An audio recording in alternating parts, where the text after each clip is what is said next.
You made it back. Welcome to Dark Tales, where the stories do not end when the screen goes black, they follow you into the hours after. Before I begin, tell me one thing in the comments. What city are you in tonight, and what time does the clock read where you are sitting? I keep a small map in my head of everyone who listens, and I want to know where you are.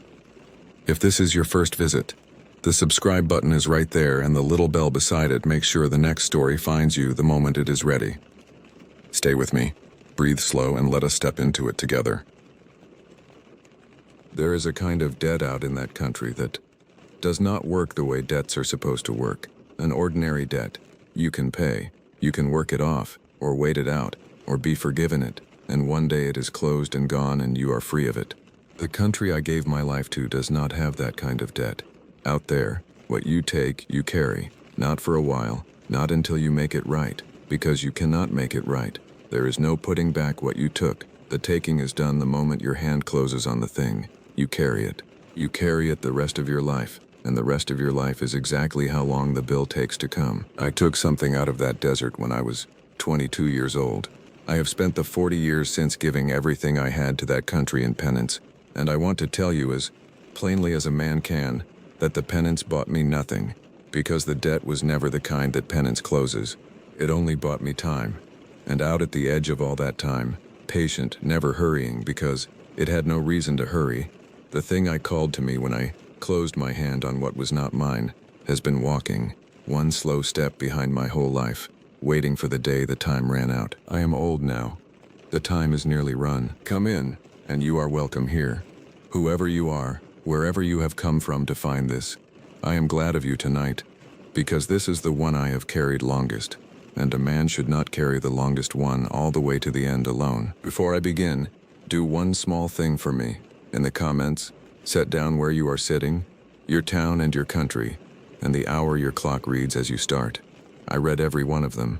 It does something for me, telling a thing this old and this heavy, to see the real lit places real people are sitting, scattered out across the world, none of them out in the Badlands at night with me, all of them somewhere they never took a thing they should have left. That is all I ask.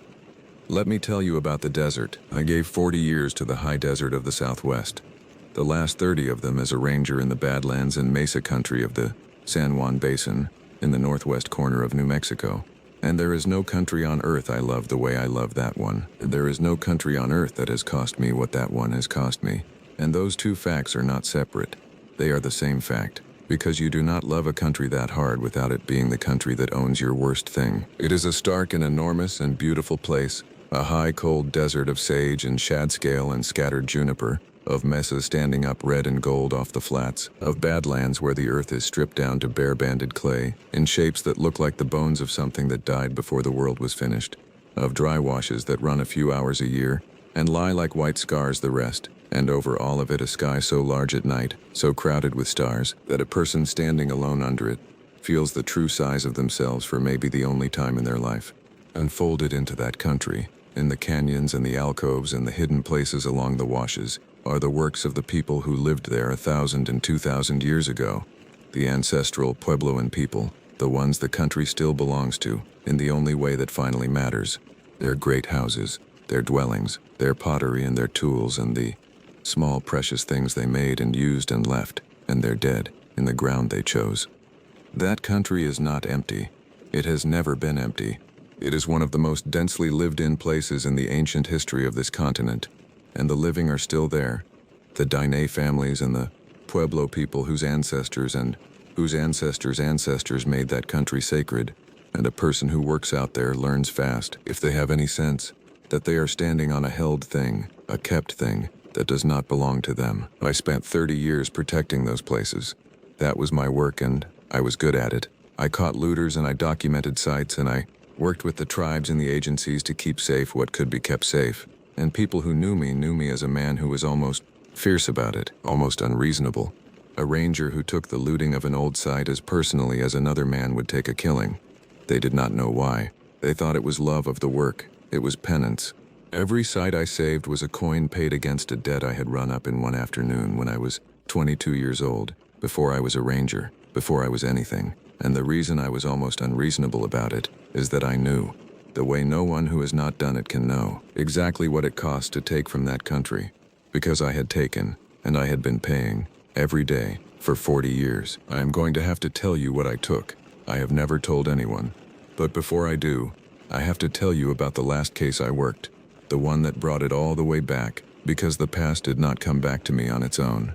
Something disturbed an old site out there in my last season, a new crew of looters working a remote canyon, and the disturbing of that site, the taking, woke the thing that had been walking one step behind me my whole life.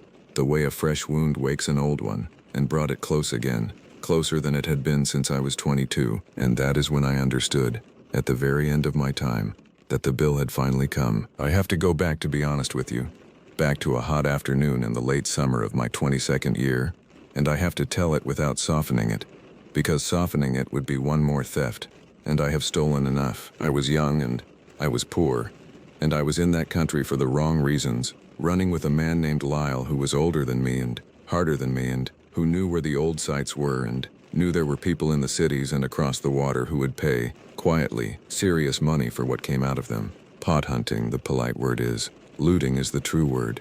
We dug. I want that bare and ugly in the telling, because it was bare and ugly in the doing. We went into a remote alcove site that no road reached, a small cliff dwelling tucked under a rim rock in a side canyon, a place that had been left in peace for 800 years, and we dug it, Lyle and I, for the pots and the things that would sell. And I was 22 and I told myself the lies a young man tells, that it was just old broken things, that no one owned it, that no one would miss it, that the people who made it were 1,000 years gone, and I closed my hand on a thing I should have left, a thing I am not going to describe, a made thing, a kept thing, taken from a place where the people who made it had also laid their dead, and I put it in my pack, and we walked out, and that was the afternoon I ran up the debt. I felt it before we reached the truck. I have spent 40 years trying to find honest words for it, and the closest I can come is that the country changed its mind about me. Up until that afternoon I had been what I told you a person is out there. Weather, a brief warm thing moving through, beneath notice. And in the walking out of that canyon with that thing in my pack, I stopped being beneath notice.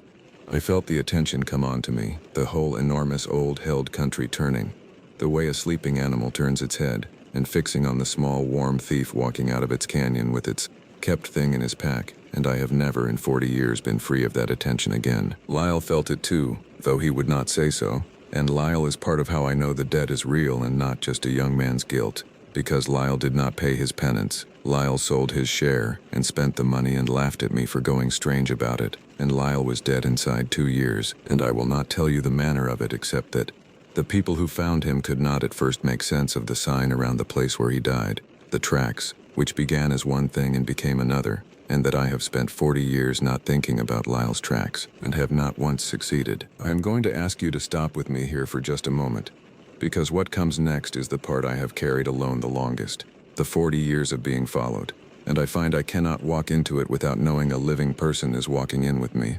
We have come a long way out into this old country together, and I notice you have not yet pressed the like on this, or set down the one word below, that tells me you are out here in the night with me and not letting me tell this to the empty dark. It would steady me more than you can know, tonight of all nights, to be counted before I go on. Press it, leave your word, and then stay close, because I have to tell you about the first night it said my name. I was 23, alone, a year after the digging, camped out in that country trying to begin my penance. And in the worst hour of the night, from out beyond the firelight, in a voice I almost knew, the desert said, "Galen," just my name. The way you say the name of a man whose debt you hold, and who you are in no hurry at all to collect from, because you have all the time there is, and he has only the rest of his life. For 40 years it kept its distance, and I want to be careful and honest about those 40 years, because they are the strangest part, and the part that sounds least like a horror and is, I have come to believe, the truest horror of all. It did not torment me. That is the thing people do not understand. A debt that the country means to collect is in no hurry and takes no pleasure, it simply waits, and so for 40 years the thing that I called to me was mostly just there, at the edge, a presence I learned to feel the way you learn to feel a change in the weather, a watching at the rim of a canyon, a shape at the far edge of a night camp that was gone when I turned my lamp on it, a track, now and then, in the dust near my truck or my door, that began as an animal's and became, for a stride or two, something that walked upright before the wind took it. It said my name maybe a dozen times in 40 years, always in the worst hour, always in a voice I almost knew, the voice of someone I had lost, my mother once, years after she was in the ground, and I learned, the way the people of that country could have taught me if I had been the kind of young man who listened, that you do not answer it, you do not turn to it, you do not engage the thing that holds your debt, you simply carry the debt, and live your life and pay what penance you can, and wait, the way it waits, for the day it comes due, and I built a life in that waiting. That is the part that breaks my heart now, looking back. I built a good life. I did good work. I saved 100 sites that Lyle and I would have dug. I married. Late, a patient woman who knew there was a locked room in me and loved me without asking for the key, and she is gone now, and I am glad. God help me, I am glad that she went before the bill came so that she never had to see it. I made a whole life in the long shadow of that debt, and there were years, whole good years, when I could almost forget it was there. Almost believe that the penance was working after all, that the country had forgiven me, that the attention had drifted off me and onto some other thief. And then, always, in some worst hour, from out past the edge of things, in a voice I almost knew, the desert would say, "Galen," and I would lie still with my eyes shut and my heart going and understand that nothing had drifted anywhere, that it was exactly where it had always been, one slow step behind, and that the years of almost forgetting were not mercy. They were just the long middle of a debt whose end I would not get to choose. There was one person in those 40 years who knew, without my telling her, and that was a Dine woman named Lorraine Begay, who ran a small trading post at a crossroads near my district for most of my career. She never said much to me, but she knew. The first year I came to that post, a young ranger already a year into being followed, she looked at me across her counter for a long moment, the way Eldon Nez once looked at a man in another part of that country, and what she saw in me made her go still. And from then on she was kind to me, in a careful, distant way, the way you are kind to a man with a sickness you cannot cure. And once, only once, near the end of her life, she said the only direct thing anyone ever said to me about it. She said, "You took something." I did not answer. She said, "I know. I have always known, since you walked in here." And then she said the thing I have held on to for 30 years, the only thing anyone ever gave me that helped. She said, "You cannot give it back. There is no giving it back. But when it comes for you, and it will, you can stop taking. That is the only thing left to you. When the end comes, do not let it make you take one more thing to save yourself. Go out having stopped." And I did not understand her. Then, I understood her in my last season, in a canyon, with the bill come due, with a younger thief's life in my hands and the oldest temptation there is whispering that I could close my own debt by adding to it. I understood her then. The end came the way Lorraine said it would, and it came wearing the shape of my own work. In my last season before I was to retire, a new crew of looters began working a remote canyon in the far end of my district, and it was a bad one. Organized, equipped, digging a significant site, and I worked that case the way I had worked every looting case for 30 years, fiercely, personally, because every one of them was my own crime walking back through the door, and I tracked that crew across a season, and I came, at the very end, to a confrontation in the canyon they were digging. One of them, a young man, 22 or 23, alone at the dig when I came up on him at dusk, a young thief exactly the age I had been, with a thing in his hands he had just taken from the ground that he should have left. And I knew, looking at him, that I was looking at myself 40 years before, and I knew, looking at the country going to shadow around us, that the thing had come with me into that canyon, that it was there, at the rim, watching, because here at last was the shape of the day it had waited 40 years for, a debt and a debtor and a fresh theft and a long cold night coming on. I am not going to be able to give you that night in clean order, because it was not clean, and because some of what happened in that canyon I am still not sure of, and a man should not pretend to certainty about the worst night of his life. But I can give you the shape of it, and the shape of it is the thing Lorraine Begay gave me 30 years before. The thing came for me that night. It finally came, all the way, out of 40 years of distance, and it came in the worst hour, and it came in a voice I knew far too well, because by then it had had 40 years to learn me, and what it offered me, in that voice in that canyon, was the oldest deal there is. The young thief, Cade was his name, was hurt, had fallen in the rocks in the gloom, was helpless, and the thing made me understand, the way it made things understood, without quite words, that a debt like mine could be passed, that a life could be given in place of a life. That if I left the young man, Or worse, if I added his taking to mine and offered the country a fresh thief in my place, my own 40-year debt could close, that I could walk out of that canyon free, finally free, for the first time since I was 22, and that all it would cost was one more taking, the easiest taking of all, the taking of a looter who had it coming, a thing no one would even call a crime, and I wanted it. I have to tell you that I wanted it, that after 40 years of carrying it I stood in that canyon, and wanted to be free so badly that for one long moment I did the arithmetic, the same cold, reasonable arithmetic that a starving man does, that every person does at the edge, and the thing felt me wanted, and came closer, and I understood that this was the entire point, that this had always been the point, that the debt was never going to be collected by force, it was going to be collected by my own hand, by making me, at the last, one more time, a man who takes to save himself, because that is the only way a debt like that truly closes, when the debtor becomes, freely, at the end, the thing he was the first time. And I heard Lorraine begay, "When it comes for you, do not let it make you take one more thing to save yourself. Go out having stopped." And I stopped. I picked the young man up, Cade, the thief, myself 40 years ago, and I carried him out of that canyon on my back through the worst hour with the thing at my shoulder the whole way, near enough to touch, in the voice of everyone I had ever loved, telling me to put him down, to leave him, to take instead of give. And I did not put him down, and I did not leave him, and I did not take. I gave. I gave the last strength I had to carry a thief I had every reason to hate out of the dark. And I refused the deal. I refused to close my debt the only way it could be closed. And when the gray came up over the rim of that canyon, I was still climbing, and the young man was alive on my back, and the thing was gone, and I had not paid the debt, and I understood, climbing out into the cold gray light, that I never would. The young man lived. Cade. I never learned what became of him after. Whether the night changed him, whether he stopped. I hope he stopped. I will never know. The case closed the way such cases close.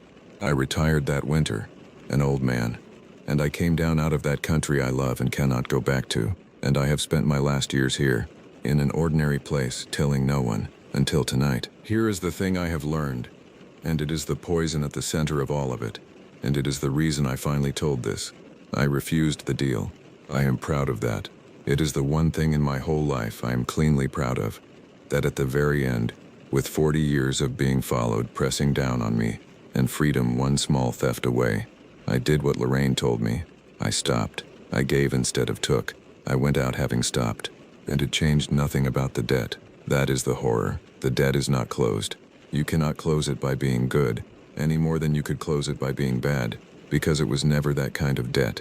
It was the kind you carry, and I carry it still, here, in this ordinary town, an old man 1,000 miles from any mesa, and it is still one slow step behind me, patient, in no hurry, because it knows what I have finally learned, which is that the only thing my whole life of penance bought, the saved sights and the fierce work and the carrying of the thief out of the canyon, the only thing all of it bought, was that when the debt is finally collected, and it will be, soon now, I will be collected as a man who stopped, and not as a man who took.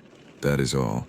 That is the entire difference 40 years of penance makes, not whether the country takes me, only what I am when it does, and I have made my peace with that, as much as a man can, because there is one more thing Lorraine Begay did not have to tell me, that I worked out for myself in the long years, which is that this is true for everyone, not just for thieves. We all take, from somewhere, something we should have left. We all run up a debt to the world that no penance closes. Most people are lucky enough to never feel the attention turn, to live and die beneath notice, weather, brief and warm and gone. I was not lucky. I closed my hand on a kept thing when I was 22, and I felt the country turn its head and look at me, and it has been looking ever since, and the only freedom I ever found was not in being forgiven. There is no forgiveness. It was in deciding what I would be when the looking finally finished. So I am old, and the time is nearly run, and on the worst nights, here in this ordinary place, in the worst hour, I still hear it, out past the edge of things, in the voice of everyone I ever loved, saying my name, Galen. And I no longer lie still with my eyes shut and my heart going. I am too old and too tired and too close to the end for that. I lie still and I listen to it say my name, patient, unhurried, one step behind, and I do not answer it, and I do not turn to it, and I do not take one more thing to buy myself one more night, and I wait, The way it has waited, for the morning it does not say my name into. The morning the debt comes, at last, all the way due. I took something from the desert that I should have left. I gave the next 40 years to giving everything else back. It was not enough. It was never going to be enough. But I stopped. At the end, with everything in me wanting not to, I stopped. And I have come to believe that this is the only thing any of us gets to decide. In the end, about the debts we cannot pay. Not whether they come due, only what we are when they do.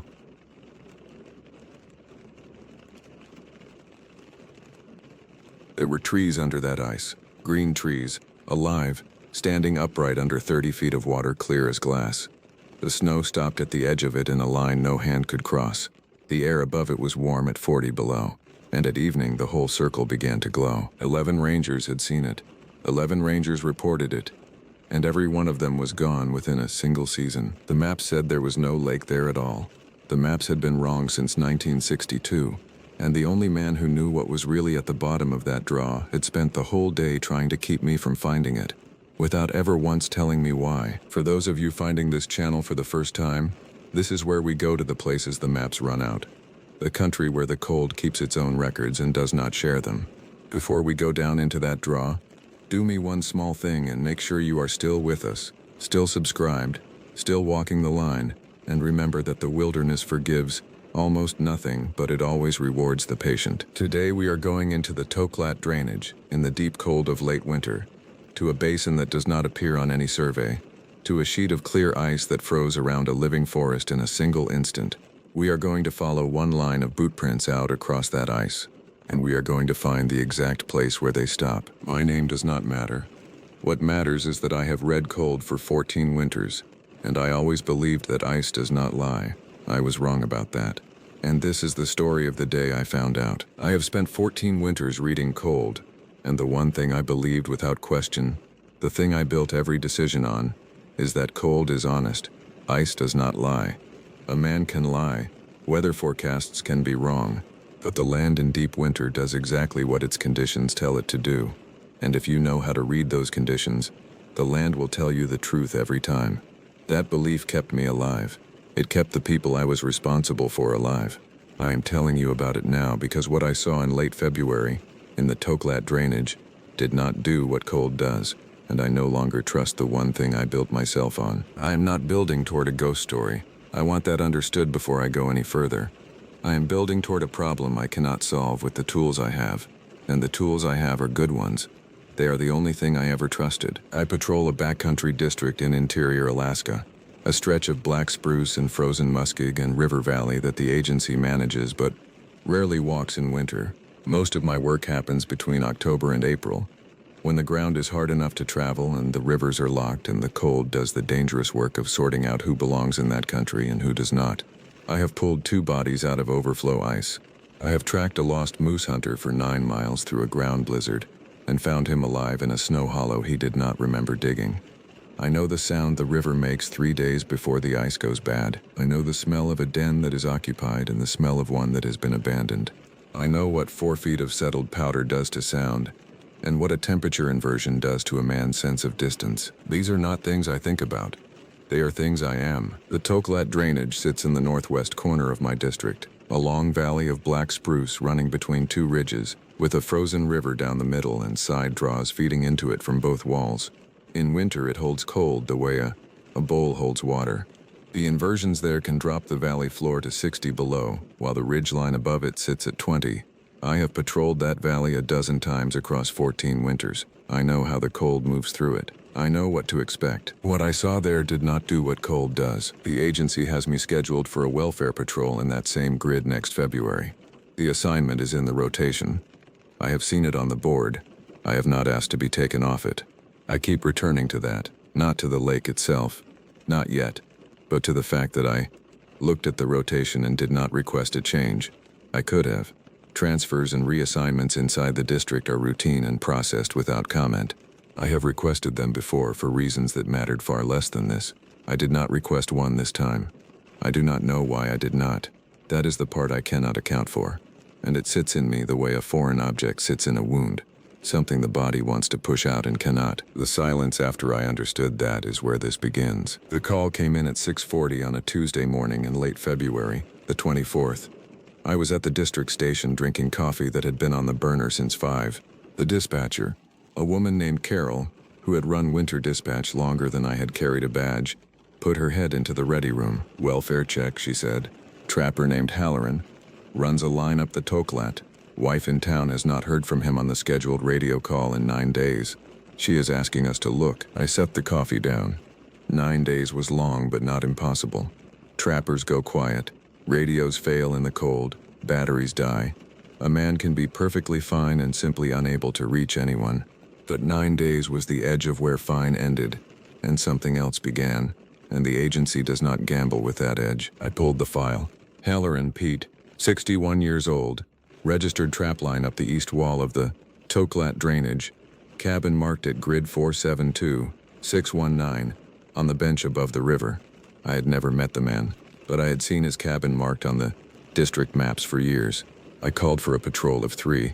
Myself, a ranger named Del Mercer who had 8 winters in, and a younger ranger named Wade Sorensen. Wade was 29, 4 winters in the district, and he had grown up in the village at the mouth of the Toklat, 15 miles downriver from where we were headed. That fact was in his file. The way the place a man grows up is always in his file, because it is one of the lines on the form. It had never meant anything to me. Plenty of my rangers came from the villages. It is steady work for people who can pass the physical and who do not mind the cold, and the ones who grow up out here are usually the best I have, because they learned to read the country before they could read a book. We loaded the snow machines at 7:30. The thermometer outside the station read 31 below. The sky was clear and hard, and the kind of blue that only happens when the air is too cold to hold any moisture, and the sun, when it came up over the eastern ridge, gave light but no heat. The plan was simple. Run the river up, the Toklat to the bench below Halloran's cabin, climb to the cabin, check on the man and come back. 40 miles round trip. A long day but not a hard one if the ice held and the machines ran. Carol radioed me before we left the yard. "Be advised," she said. "There is a note on the Toklat grid in the dispatch system. I am reading it to you because procedure says I have to." "Go ahead," I said. There was a pause. Carol did not pause. She had read me 10,000 notes over the years in a flat, steady voice that never changed, and the pause was the first thing that morning that landed wrong. "Recurring anomaly report," she said. "Grid 470 through 475. Multiple reports of an open water or clear ice feature. Late winter. Cause undetermined on file. Advisory only. No action required." I wrote the words down in the field notebook I keep in my chest pocket. Open water. Clear ice. I did not know yet why I wrote them. I underlined the word anomaly once. "Open water in late February at 60 below," I said. "That does not happen unless there is a spring or a thermal source." "I am reading you what is on file," Carol said.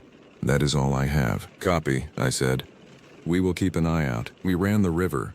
The Toklat ice was good, thick and gray and swept clean of snow by the valley wind in long stretches, drifted deep in others. Del ran lead, I ran middle, Wade ran sweep. The machines threw rooster tails of powder where the snow was loose and ground hard over the swept ice, and the cold came through every seam in my gear and found the skin underneath, and that was normal. That was exactly what the Toklat does. I read the valley as we climbed it, the way I always read winter country, cataloging the ice color and the overflow stains and the places where the side draws fed cold air down onto the river like water pouring off a roof. Everything I saw was a valley behaving the way a valley behaves at 30 below, under a clear sky. I was not rattled. I had no reason to be. We were about 12 miles up when Wade pulled alongside me at a wide flat stretch and signaled to stop. I cut the engine. The silence came down the way it does when 3 machines go quiet at once, sudden and total, and the only sound left was the tick of cooling metal and the faint hiss of blowing snow. "I want to take the ridge route up to the cabin," Wade said. "Not the river bench." I looked at him. His face was hidden behind his mask and goggles, only his eyes showing, and there was nothing in them I could read. The ridge route was longer and harder, a climb up the east wall through the spruce instead of the easy run up the river to the bench below the cabin. It was not a bad route. It was just not the obvious one. "Any reason?" I asked. "Just a preference," Wade said. I looked up the valley. The ridge route would put us higher, out of the worst of the valley inversion, and it would bring us down to the cabin from above instead of below.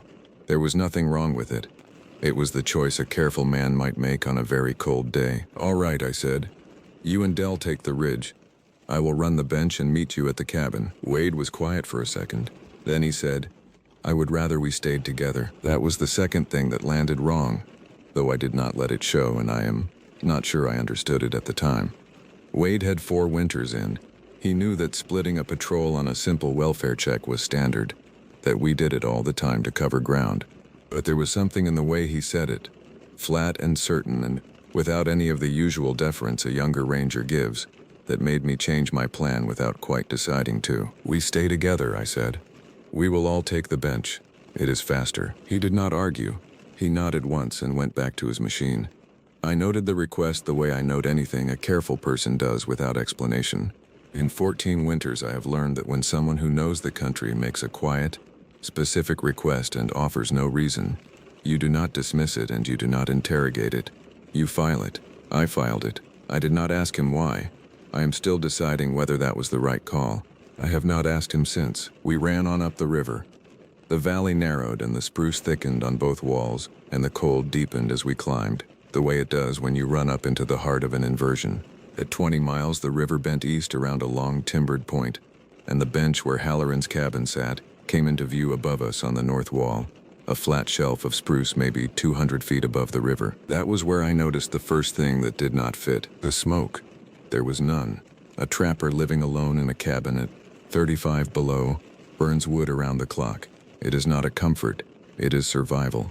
The stovepipe should have been showing a steady column of smoke standing straight up in the still cold air, the way smoke stands when there is no wind to bend it. There was nothing. No smoke, no haze, no smell of wood fire on the air, which at that temperature carries for a mile. I filed it as a bad sign. A man who has been quiet for 9 days, and whose chimney is cold, is a man who is very likely dead, and that is a thing I have seen before and know how to handle. I did not like it, but I understood it. It was a thing cold does. We climbed to the bench. The cabin was small and well built, a single room of peeled logs with a sod roof and a covered porch on the south side and a stovepipe rising from the center of the roof.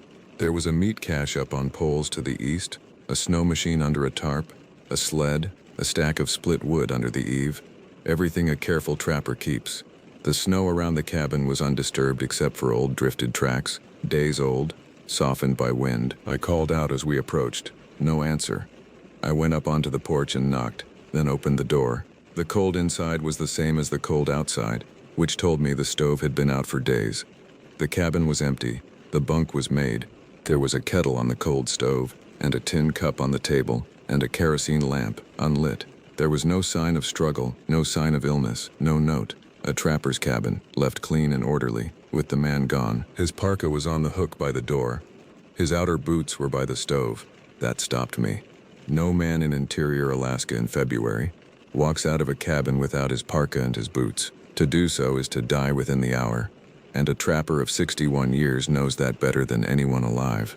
I stood in the cold cabin looking at the parka on the hook, and for the first time that day I felt the small, cold weight of something I could not file. I went back outside. Dell was checking the meat cache. Wade was standing at the east edge of the bench, looking down into a side draw that fed into the valley, and he was very still. I walked over to him. The draw below us ran north, up away from the river into the high country between the two ridges, a narrow timbered cut maybe a quarter-mile wide, and about half a mile up the draw, where it widened into a basin. There was something on the valley floor that did not belong. It was a circle, perfectly round, maybe 300 yards across, and it was not white. Everything around it was buried under 4 feet of settled February powder. The spruce hung heavy with snow load, the whole world the flat blinding white of deep winter. But the circle was clear and dark and smooth, like a lens set into the snow, and it had no snow on it at all. "There should be snow on it," Dell said. He had come up beside me without my hearing him. "There is 4 feet of snow on everything in this valley. Why is there no snow on that?" I did not answer. I pulled the binoculars from my chest and looked. The circle was ice, clear ice, black ice, the kind that forms on still water in a hard freeze before any snow falls, except that it was late February, and there had been snow on the ground in that country since the end of September. There was no reason for a sheet of bare clear ice to exist anywhere in that valley, let alone a perfect circle of it 300 yards wide with 4 feet of snow stopping at its edge, as though someone had drawn a line. "We should look at it," Wade said. I lowered the binoculars and looked at him. There had been nothing in his voice. Not curiosity, not fear. Just a statement. The way you state a thing that is already decided. "We are here for Halloran," I said. "Halloran is not in the cabin," Wade said, "and his parka is on the hook." He was right, and I did not like that he was right. And I did not like the flat certainty with which he said it. But a missing man and an anomaly on file in the same grid is not a coincidence I had the luxury of ignoring. If Halloran had walked out of his cabin without his parka, he had walked somewhere, and the only thing in that valley that did not belong was half a mile up the draw. "We will look at it," I said, "on foot. Leave the machines. Dell, you stay on the radio and keep the cabin in sight. Wade, you are with me. If you are still finding value in stories like this one, the kind that come from the country where the maps run out, take a moment to follow along before we go down into that draw. Because what we found at the edge of that ice is the part I have never been able to put into a report." We dropped down into the draw on snowshoes. The snow was deep and dry and squeaked under the webs at that temperature, a high, tight sound that is the most ordinary sound in the world to me, and I held onto it the way you hold onto a handrail. The draw was steep at first, then leveled into the basin, and as we came down onto the flat, the spruce closed in around us, and the light went gray and the cold settled heavier, and I began to notice the things that did not fit. The first was the sound. A draw that deep and that timbered holds sound the way a room holds it. You hear your own breathing come back to you off the trees. The squeak of the snowshoes doubled and softened, a kind of close acoustic pocket that is so familiar I do not normally register it. This draw was not holding anything. The sound of our snowshoes went out from us and did not come back. My own breathing was flat in my ears, with no resonance behind it. It was like walking in a room with no walls, except the walls were right there, the spruce standing thick on both sides, hung heavy with snow. The second was the cold. As we came down toward the basin, the cold did not deepen. It should have. We were dropping into the lowest part of the draw, into the bottom of the inversion where the coldest air pools and sits. The temperature should have been falling with every step. Instead it held. And then, as we got closer to the circle, it began to ease, not by much, by just enough to be wrong. I could feel it on the exposed skin around my eyes, a softening, a place where the bite of the air pulled back. I have spent 14 winters learning to read temperature with my skin the way other people read it off a thermometer, and my skin was telling me that the closer we got to that ice, the warmer the air became, and there was no source for it, no spring, no vent, no open water, just a circle of clear ice radiating a warmth it had no right to have. I stopped about 50 yards out and pulled the map. I had the district topographic sheet and I spread it against my thigh and found the grid. 471620. The basin was on the map. The draw was on the map. There was no lake on the map, no water feature of any kind. The basin floor was marked as muskeg, frozen bog, the same as 100 other basins in that country. I checked the date on the map. It was 4 years old. I folded it and put it away, and we went on. We came to the edge. I have stood on a lot of ice. I know first ice and rotten ice and overflow ice and the gray pressure ice of a big river. I know what a lake looks like under clear ice in early winter, the trapped bubbles, the white feathering of frost crystals on the underside, the slow milky clouding as the season goes on. This ice was none of those things. It was clear all the way down, perfectly clear, like glass, like the air itself had simply hardened. And through it I could see the bottom, and the bottom was wrong in a way that took me a long moment to understand, because my mind kept trying to make it into something it knew. There were trees under the ice, black spruce, a whole stand of them, standing fully upright, their branches spread, their needles green. Not dead trees, not drowned timber gone gray and bare the way trees go when a beaver pond floods them out. Living trees, green and full, standing on the bottom of a clear frozen lake the way they would stand in a forest, except that they were under 30 or 40 feet of ice that was clear as glass, and the light that came down through the ice lit them green and still. And not one needle moved, because there was no water moving down there, because the whole thing was frozen solid from the surface to the bottom, frozen around a living forest, as though the water had turned to ice in a single instant and caught the trees mid-breath. Wade stood beside me at the edge. He was looking down through the ice at the trees, and his face was bare now, his mask pulled down, and there was no surprise in it. None. He was looking at the trees the way you look at something you have seen before, or something you were told to expect. "Do not step on it," he said. I had not been going to.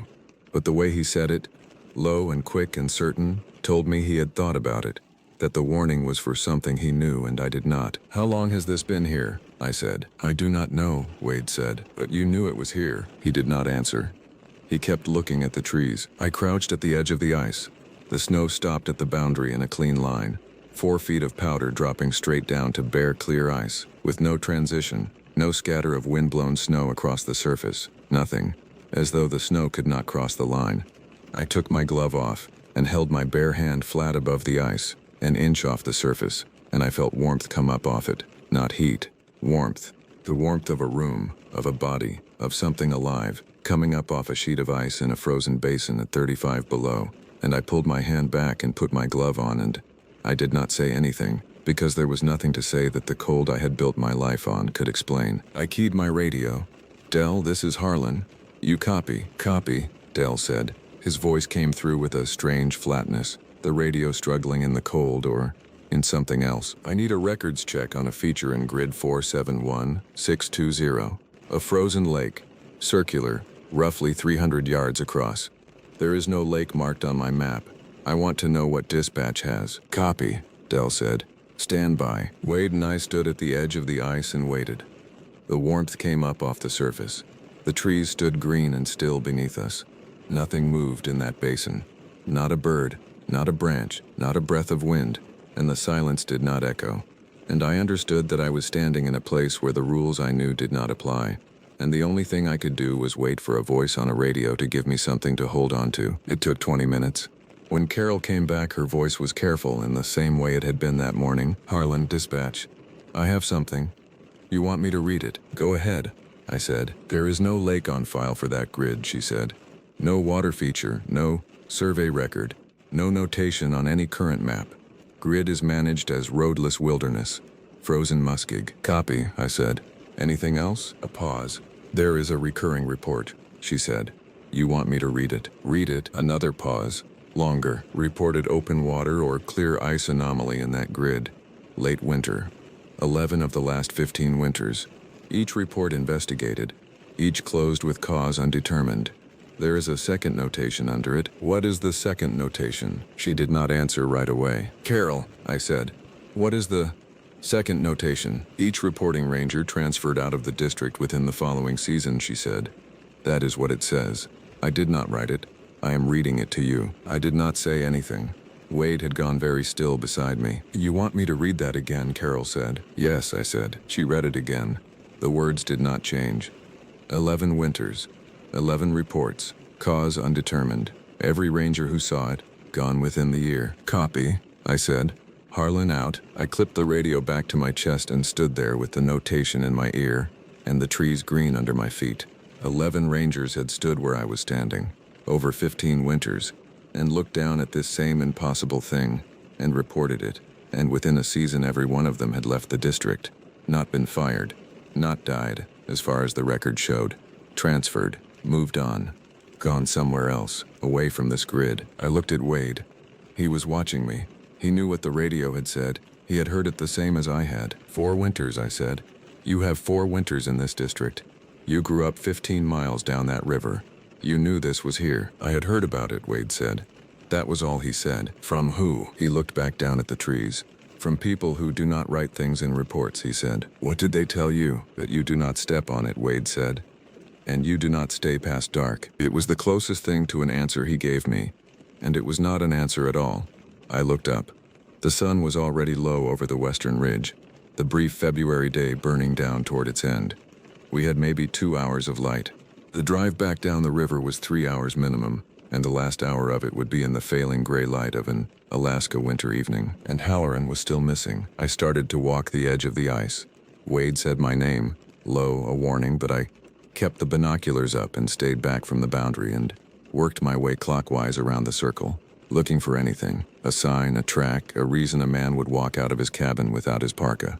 The far side of the circle backed up against the steep north wall of the basin, where the spruce climbed up toward the high country, And on the north side, where the snow met the ice at that clean, impossible line, I saw them. Tracks, boot tracks, pressed into the snow at the very edge of the ice. Fresh, sharp-edged, the way tracks are only when the snow is cold and dry and has not had time to wind soften, which meant recent, which meant days at most, maybe less.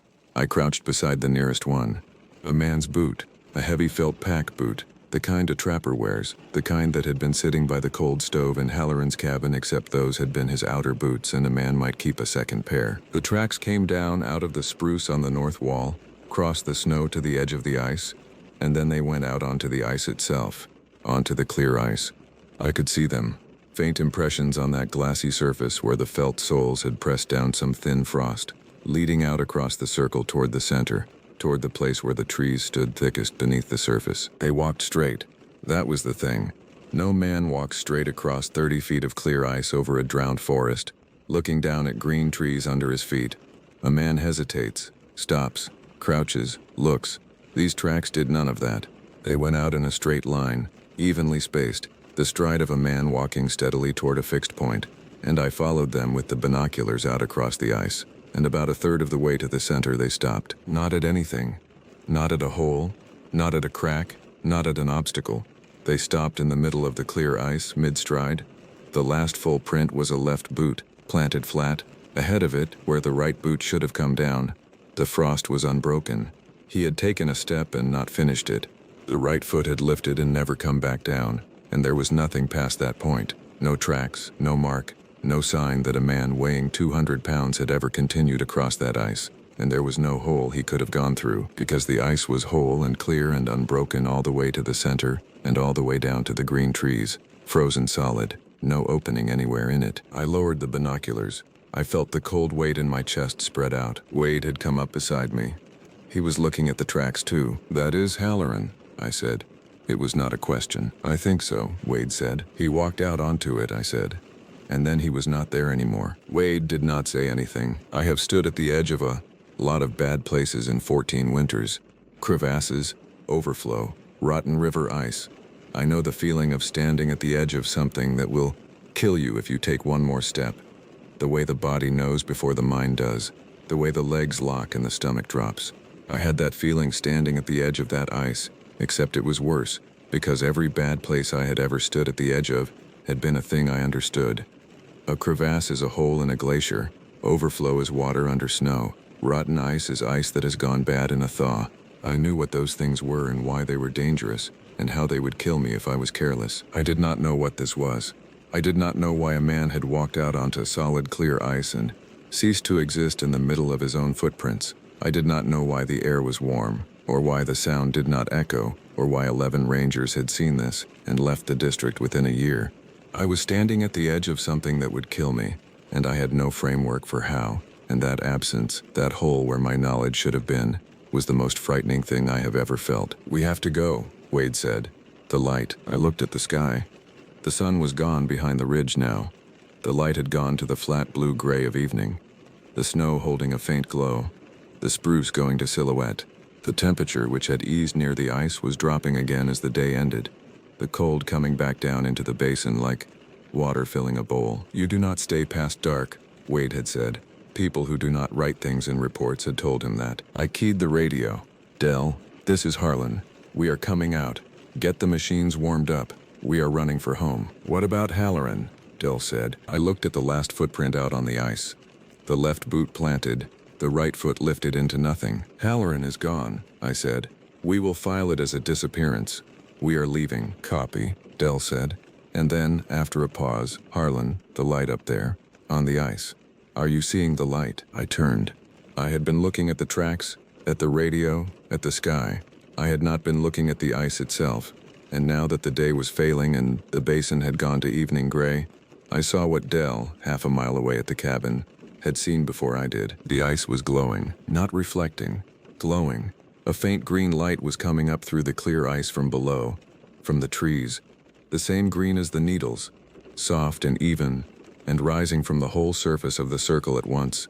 300 yards of ice giving off a low green light into the gathering evening, and the trees beneath the surface stood in it, green and lit and still, and the light did not flicker, and it did not waver, and it had edges, A clean round boundary at the edge of the ice, where the glow stopped and the gray snow began. I have seen the things that glow in the winter night. I have seen the aurora, the green and red curtains of it filling the whole sky. I have seen foxfire, the cold light of rot in old wood. I have seen the false dawn and the ice fog catching the last light. I know what those things are and why they glow. This was none of them.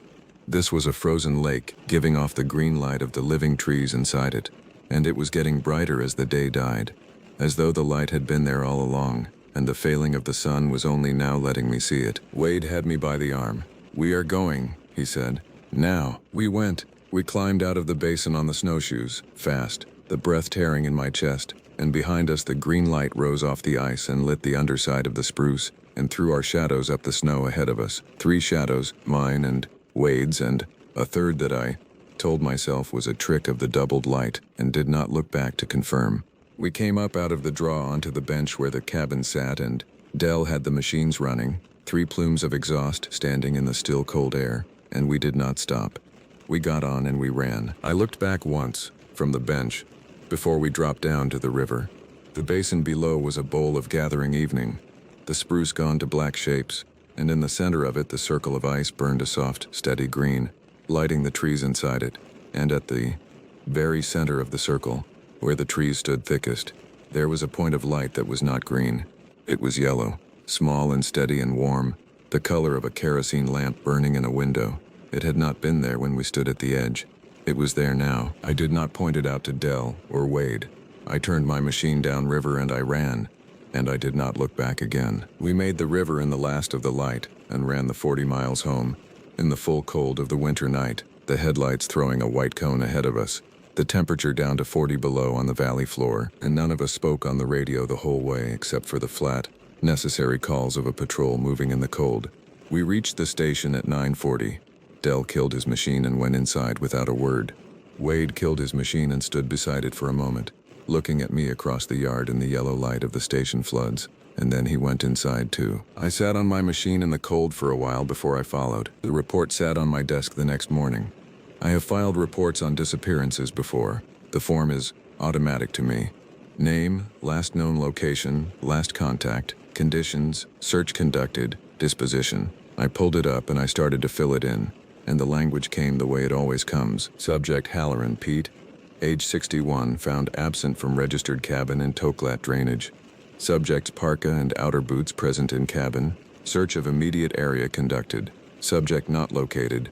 Tracks observed leading from cabin area toward basin to the north. Tracks terminate. Subject presumed deceased due to exposure. Recommend case closed pending spring recovery. It was true.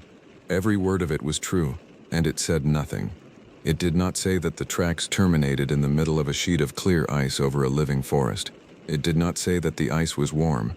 It did not say that the basin held no echo, or that the snow stopped at the edge of the ice in a line a hand could not cross, or that 11 rangers had seen the same thing and left within a year, or that the ice had glowed green at evening with a yellow lamp burning at its center where no lamp could be. It did not say that I had stood at the edge of a thing my 14 winters had no name for, and that I had turned and run from it like a Green Ranger in his first season, because running was the only correct response, and I had known it in my body before my mind caught up. I wrote that the tracks terminated. I did not write where. I signed it. The pen felt heavier than a pen should feel. I filed it with dispatch and I made one request, that the historical survey records for that grid be pulled for terrain analysis, standard enough that no one would ask why. They said they would pull what they had. I went back to work. There is always work. I ran a welfare check down the Kantishna on Thursday and helped recover a stranded musher on Friday, and both of those things did exactly what cold does, and I held on to them the way you hold on to a railing on bad ice. I came back to the station Saturday evening, and the records request was still pending. Monday morning the survey records came up from the regional archive in a thin folder. I opened it at my desk. There was a single aerial photograph inside, black and white, the grain coarse, the contrast hard. The date stamp in the corner read, March 2nd, 1962. Survey flight. Regional mapping project. I looked at it for a long time before I read the notation on the back. The photograph showed the basin. I could see the draw, the north wall, the place where the spruce climbed toward the high country, and in the center of the basin, against the gray of the frozen muskeg, there was a circle, perfectly round, darker than the snow around it, the same circle. In 1962, 63 years before I stood at its edge, the circle was already there, the same shape, the same place, the same impossible clean boundary against the snow. The notation was typed on a slip of paper clipped to the back of the photograph. Anomalous clear ice feature, grid 471. No water source identified.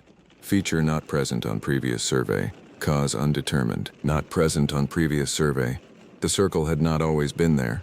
At some point between two survey flights, in the early 1960s, it had appeared, and it had been appearing every late winter since, and it had been there last Tuesday, and a man had walked out onto it and vanished in the middle of his own footsteps, and I had stood at the edge of it and felt warmth come up off the ice, and seen green light rise through it at evening, and I had filed a report that said the tracks terminated, and nothing more. I set the photograph down. I sat in the records room with the fluorescent light humming, and I understood what I had been looking at. Not what it was. I will never know what it is. But what it was doing. The lake was not a place. It was an event that kept happening. It came back every late winter to the same grid. The way the cold comes back. The way the river freezes back. Except that the cold and the river are conditions, and this was something else. Something that wore the shape of a frozen lake the way a thing might wear a coat. It froze around the living forest, and it held the warmth and the silence and the green light inside its boundary. And at the edge of it, the snow could not cross and the sound could not echo. And at evening it lit up and showed what it was, and a man who walked out onto it did not fall through. Because there was nothing to fall through. He simply stopped being in the place where men are. 11 rangers had seen it, and reported it, and left. They had not left because they were transferred. They had left because they had stood where I stood, and understood, the way I understood now, that they had seen a thing that did not fit inside the world they knew how to read, and they could not stay in a district that contained it. The transfer was the symptom, the understanding was the cause, and Wade had known, not guessed, known. He had asked to take the ridge route to keep us out of the draw, and when I overruled him he had asked to stay together, and when we found Halloran gone he had said, "Look at the ice," with no surprise in his voice, and he had warned me not to step on it before I had any reason to. And he had said, "You do not stay past dark." And he had pulled me out of that basin by the arm when the green light came up. He grew up 15 miles down that river. People who do not write things in reports had told him what the grid was, the way the people of a country always know the things the maps do not say. He had come into that draw already knowing what was at the bottom of it, and he had spent the whole day trying to keep us out of it, without ever saying why, because there was no way to say why that I would have believed before I saw it. I could call him. He lived 20 minutes from the station. I could call him and ask what the people in his village said about that grid, how long they had known, what they thought it was, whether they had a name for it, whether Halloran was the first man it had taken, or only the first I knew about. I could ask him why he had not just refused the assignment, why he had come at all, knowing what he knew. I did not reach for the phone. I pulled the photograph back in front of me and looked at the circle, dark and round and perfect against the gray snow of 1962. 63 years. The circle had not changed. It had been there before I was born. It would be there after I was gone. It comes back every late winter to the same grid, and it holds its forest and its warmth and its silence and its green light. And once in a while a man walks out onto it and stops being in the world, and the record closes the case with cause undetermined, and the ranger who saw it leaves the district within the year. Except that I have not left. I have not requested a transfer. I checked, the way I check everything now. The assignment for next February in that grid is still in the rotation, and I have not asked to be taken off it, and I do not know why. I have requested transfers for far less. I did not request one this time. That choice sits in me like the foreign object I told you about, and I can feel its edges, and I cannot remove it. Wade has not requested a transfer either. I checked that too. He is still in the district. He has not volunteered anything more about the grid, and I have not asked him, and we have not spoken about that day at all, and I do not think we ever will. We pass each other in the ready room, and we run patrols together, and we do not look at each other longer than we have to, the way men do not look at each other when they have stood at the edge of the same thing and have no language for it. I do not know what I expect to find in February. The circle will be there. The forest will be standing green under the ice. The basin will hold no echo. Maybe there will be tracks at the edge, and maybe there will not. Maybe the case file will have another name in it by then, another man who walked out onto the ice. Another report that says the tracks terminate in nothing more. I have no framework for any of it. I do not think a framework exists. 14 winters of believing that cold is honest, that ice does not lie, that the land in deep winter does exactly what its conditions tell it to do. And the thing I keep coming back to is not the trees under the ice, or the tracks that stopped mid-stride, or the warmth that came up off a frozen surface at 40 below. It is the green light, the way it rose up through the ice at evening, even and steady and edged, from a forest that should have been dead and was not, under a lake that should not have existed and did. And the yellow point of light at the center, small and warm and steady, the color of a lamp burning in a window where there was no window and no lamp and no one to light it. The ice was glowing green and the light was alive and it had no source. And I have built 14 winters on the certainty that nothing in the cold happens without a source. I have no framework for a light with no source. I do not think one exists. I am going back in February. I am aware that this is not a sufficient reason. The circle will be there and I will stand at its edge and I will look down at the green trees standing still under 30 feet of clear ice, and I will feel the warmth come up off the surface in air that should freeze the breath in my chest. And I will wait for the day to fail and the green light to rise, because the light had no source and I have not found a way to live with that. And I do not think I will. I am going anyway.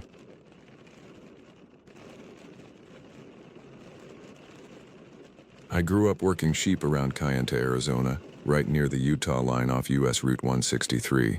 Out here, you learn early that the desert changes fast when the summer monsoons roll in. Just 1 hour, a wall of rain the next, and lightning cracking down on open ground like God's own hammer splitting the earth. In early August 2021, after one of those storms that turned the sky green and made your teeth ache from the pressure change, I was helping my neighbor Wade with his flock. His nephew was up near Denny Hatso, hauling hay bales for the season, so it was just the two of us fixing fence and making sure nothing got out before nightfall. The pens sat about 15 minutes northwest of town, past the rusted water tanks and out toward a shallow ravine that drained toward Segi Canyon. I'd been out there dozens of times since I was 12 years old, learning the trade from my father before he passed. I'd never seen anything like what happened that evening. The ground was still soft from the downpour, sucking at our boots with each step, and the air had that thick, damp smell you only get after a desert rain. Wet sage and creosote mixed with ozone. The sheep were restless, bunching together in the northeast corner of the pen instead of spreading out to graze like they normally would after a storm. I remember thinking it was odd, but not alarming. Animals get spooked by thunder. I was retying the wire at the south corner, my fingers slick with mud and rust, when I noticed one of the sheep standing oddly still in the far pen, maybe 40 yards from where I worked. It wasn't grazing, wasn't shifting its weight from hoof to hoof, wasn't even flicking its ears at the flies. It just stood there, locked in place like something had pinned it to the ground with an invisible stake. At first I thought it was sick, maybe bloat or some kind of neurological thing. But then I saw the eyes. Sheep don't watch you the way people do. They glance, they startle, they look away. They don't track you side to side with focused intention.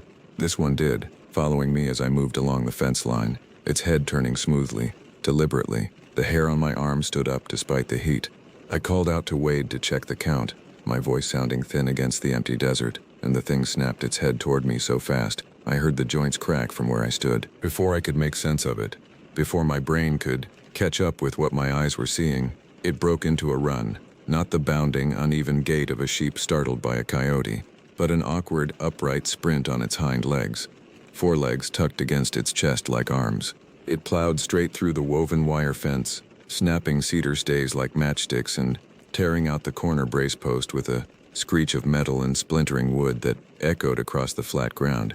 My first thought, the only rational thought I could grab onto, was trespasser in a hide, someone trying to scare us or steal stock. People do crazy things for drug money, or just pure meanness. We dropped our tools and jumped on the ATVs without discussion. The ground was a mess, mud sucking at the tires, deep ruts from the earlier rain threatening to flip us if we took a turn too fast. The thing cut across open ground at an angle, its run jerky and off balance, almost like it couldn't decide whether to drop to all fours or keep running upright. It moved with disturbing speed, faster than any sheep could manage, faster than most men. It angled for the ravine and slipped down into the shadows where the willows grew thick and the clay banks dropped 8 feet straight down. We stopped short, sliding sideways in the mud, and climbed down into the wash. Wade had his flashlight, and I had my knife, though what good either would do I didn't know. We found nothing but wet clay and a wall of willow roots, water still trickling through the center channel.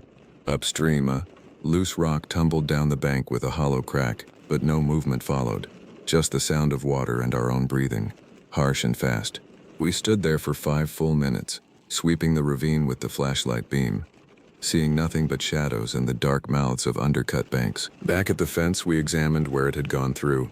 There was wool caught on the barbed wire, dark and matted, but it wasn't the coarse belly wool you'd expect from a sheep forcing through wire. It was cleaner, shorter, almost trimmed, like someone had shorn it and then deliberately stuck it there.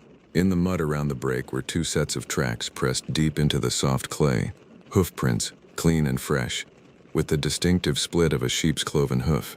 Right beside them, spaced 2 feet apart in a running stride, were human-sized barefoot impressions. I knelt down, my knees sinking into the cold mud, and studied them in the failing light. The toes splayed wide, abnormally wide, like fingers spread for balance. Each print sank 3 inches deep into the soft ground, suggesting significant weight hitting at speed. Some had a toe drag on the inside edge, a scraping mark like the person had an old injury or deformity that forced them to compensate with each step. The spacing was wrong too far apart for walking, suggesting either a long stride or something moving at near sprint speed. Wade and I told ourselves it had to be someone messing around, maybe some teenager high on something, or a transient trying to survive by killing stock. Still, when we locked the gates and headed out as the sun dropped below the mesa, I noticed the chain on the south entrance was wet again, glistening in the last light. Not wet like rain, but slick, the kind of slick you get from fresh sweat or someone handling it with damp hands. Only problem was, it hadn't rained since the storm passed hours earlier, and neither of us had touched that chain. We'd come in through the north gate. That night, back at my trailer, I couldn't settle. Every time I closed my eyes, I saw those tracks beside each other, hoof and human, pressed into the same mud, at the same depth, like they'd been made at the same time by the same creature. That wasn't possible. I knew it wasn't possible. But I also knew what I'd seen, and I knew the desert. I'd tracked coyote, bobcat, even mountain lion through this country. I'd seen how animals moved, how they left sign. This was different. This was wrong in a way that made my stomach clench. The next morning, Wade and I were both back at the pens before the sun was fully up, neither of us having slept much. The storm had left the ravine slick, the clay still holding every print from the night before in perfect detail, like a plaster cast. We patched the section where the fence had been blown out with new wire and extra posts, working mostly in silence. Then we started following the wash on foot, moving slowly, studying every inch of disturbed ground. The rain had carved new ledges into the banks and left slick tan shelves of packed clay that recorded everything that had passed. Not far from the break, maybe 30 yards downstream, we found wool caught on rabbit brush 6 feet up, well above where any sheep could have rubbed against it. The branches were bent outward, not down, like something tall had pushed through, not under. On a flat stretch of mud between 2 bends, the tracks reappeared with startling clarity. Coyote paw prints, small and delicate, sheep hoof prints, overlapping in places, and the same barefoot impressions from last night, deep and deliberate. They were spaced long, set heel to toe like someone running at speed, pushing hard off the ball of each foot. On one print, the clearest one, the big toe splayed far from the others, almost perpendicular to the foot, as if it had been broken long ago and healed wrong, or as if the foot itself had been restructured by injury or birth defect. Wade crouched down and put his hand next to the print for scale. His hand vanished inside it. We both knew what we were looking at, even if we didn't want to say it out loud. This was a human footprint, or something close enough to human that it didn't matter. And it was out here, in the desert, running through a sheep pen in the middle of the night, breaking through fences with inhuman strength. We drove into Kayenta later that morning for salt blocks and wire, making the trip more for normalcy than necessity. At the trading post, we asked around without giving details, just casual questions about stock losses and strange activity. A couple of ranchers mentioned losing animals earlier in the summer, north toward Shanto. Nothing recovered, no blood trails, just gone. Another man, older, with skin like leather and eyes that didn't blink much, said a place down near Chilchanbito had lost lambs with no blood trail, just drag marks that stopped at the base of a rock face. The lambs were gone, but their wool was found a week later, bundled and left on a fence post like an offering or a warning. Nothing about any of it sounded like coyotes or even feral dogs. Predators don't bundle wool. Predators don't mimic sheep calls. Predators don't wear the skins of what they hunt. When we got back to the pens, Wade's uncle, Lloyd, came by to drop off some supplemental feed. Lloyd was Navajo, raised traditional, and knew more about this land than any government surveyor or university researcher ever would. We told him about the prints, about the wool, about the way the thing moved. He listened without interrupting, his face giving nothing away, then said not to follow anything into a wash after rain, and never to trail sign if it changed from animal to human and back again. His voice was flat, matter of fact, like he was giving advice about checking fence posts or rotating pasture. He left without asking questions, without offering explanations. That scared me more than anything else. That evening, Wade and I decided to watch the pens. We didn't use a campfire and kept the lights off except for the ATVs, which we staged facing the ravine with red filters over the lamps to preserve our night vision. We counted the flock twice, marking each animal, making sure we knew exactly how many we had. 37 ewes, 42 lambs.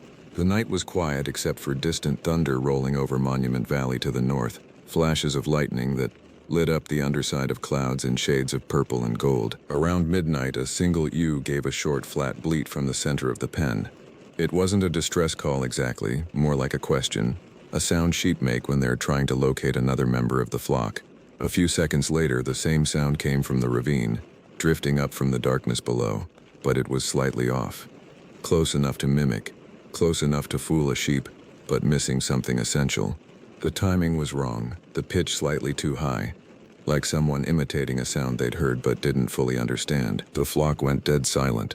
Every animal stopped moving, stopped chewing, stopped breathing, it seemed. They all faced the ravine, heads up, ears forward. I've worked livestock my entire adult life, and I've never seen that level of unified fear response. Prey animals have instincts honed over millions of years. They know when a predator is close. They know when something is wrong. We turned toward the sound, hands on our flashlights, but not turning them on yet, and I caught movement along the fence in my peripheral vision. A shape rose up at the far side, maybe 60 yards away, visible only as a darker shadow against the dark ground. I could see a hand gripping the wire tight, fingers wrapped around the top strand, and I could hear the wire singing under tension. It moved sideways, slow and deliberate, not hopping like sheep do when they clear an obstacle, but sliding laterally like a person moving along a wall in the dark. I started my ATV and the engine's roar split the night. The sound sent the shape dropping to the ground immediately, then loping along the outside of the pen toward the low spot where the bank sloped down. We gave chase, my ATV fishtailing in the mud, Wade right behind me. My light caught it cresting a small berm. Tall, impossibly tall, with narrow shoulders and something draped over its back that looked like rawhide stitched with patches of wool. The head was wrong, too large or too small. I couldn't tell in the bouncing light. It stumbled, dropped to all fours for 2 strides, moving like a dog, then surged upright again and made for the ravine with terrifying speed. We hit deep clay and bogged the ATVs, the wheels spinning uselessly. We continued on foot until we reached a rock shelf where the ravine cut through sandstone. The tracks changed abruptly. 2 clean right-foot human impressions, pressed so deep you could see the individual toe marks. Then a tangle of cloven marks, overlapping, confused. Then nothing on the bare rock, as if whatever made them had simply vanished into the stone itself. At first light, we found a lamb downstream, tangled in old barbed wire against a mesquite tree. It was alive, but trembling so violently its legs could barely support its weight. There were no bite marks, no blood, no sign of attack. It looked like it had been carried there and deliberately placed. The wire wrapped around its legs in a way that was almost careful, almost gentle. It stared at nothing, eyes wide and fixed, and wouldn't respond to our touch or our voices. We had to cut it free and carry it back to the pen. It died 3 hours later, just stopped breathing, as if fear itself had killed it. By the 3rd day, we'd stopped trying to convince ourselves it was a prank or a person. The tracks, the lamb, the way it moved, the sounds it made. None of it fit anything harmless or even anything we could name. That morning, Wade and I decided to get serious. We ran a grid along the ravine, tying low tripwires between mesquite trunks and hanging old nails from twine so they'd clatter if anything brushed past. We moved panels to tighten the pen's perimeter and laid heavy cattle mats over the soft spots in the ground where tracks would show. Wade called his Uncle Lloyd back and I brought my brother Lewis, who ran cattle up near Mexican water. Both had worked stock for decades and knew how to read sign better than any sheriff or game warden. Nobody wasted time with stories or guesses. We just worked, each man taking a section to fortify, building layers of defense between the flock and whatever was out there in the dark. By mid-afternoon, Lloyd found something.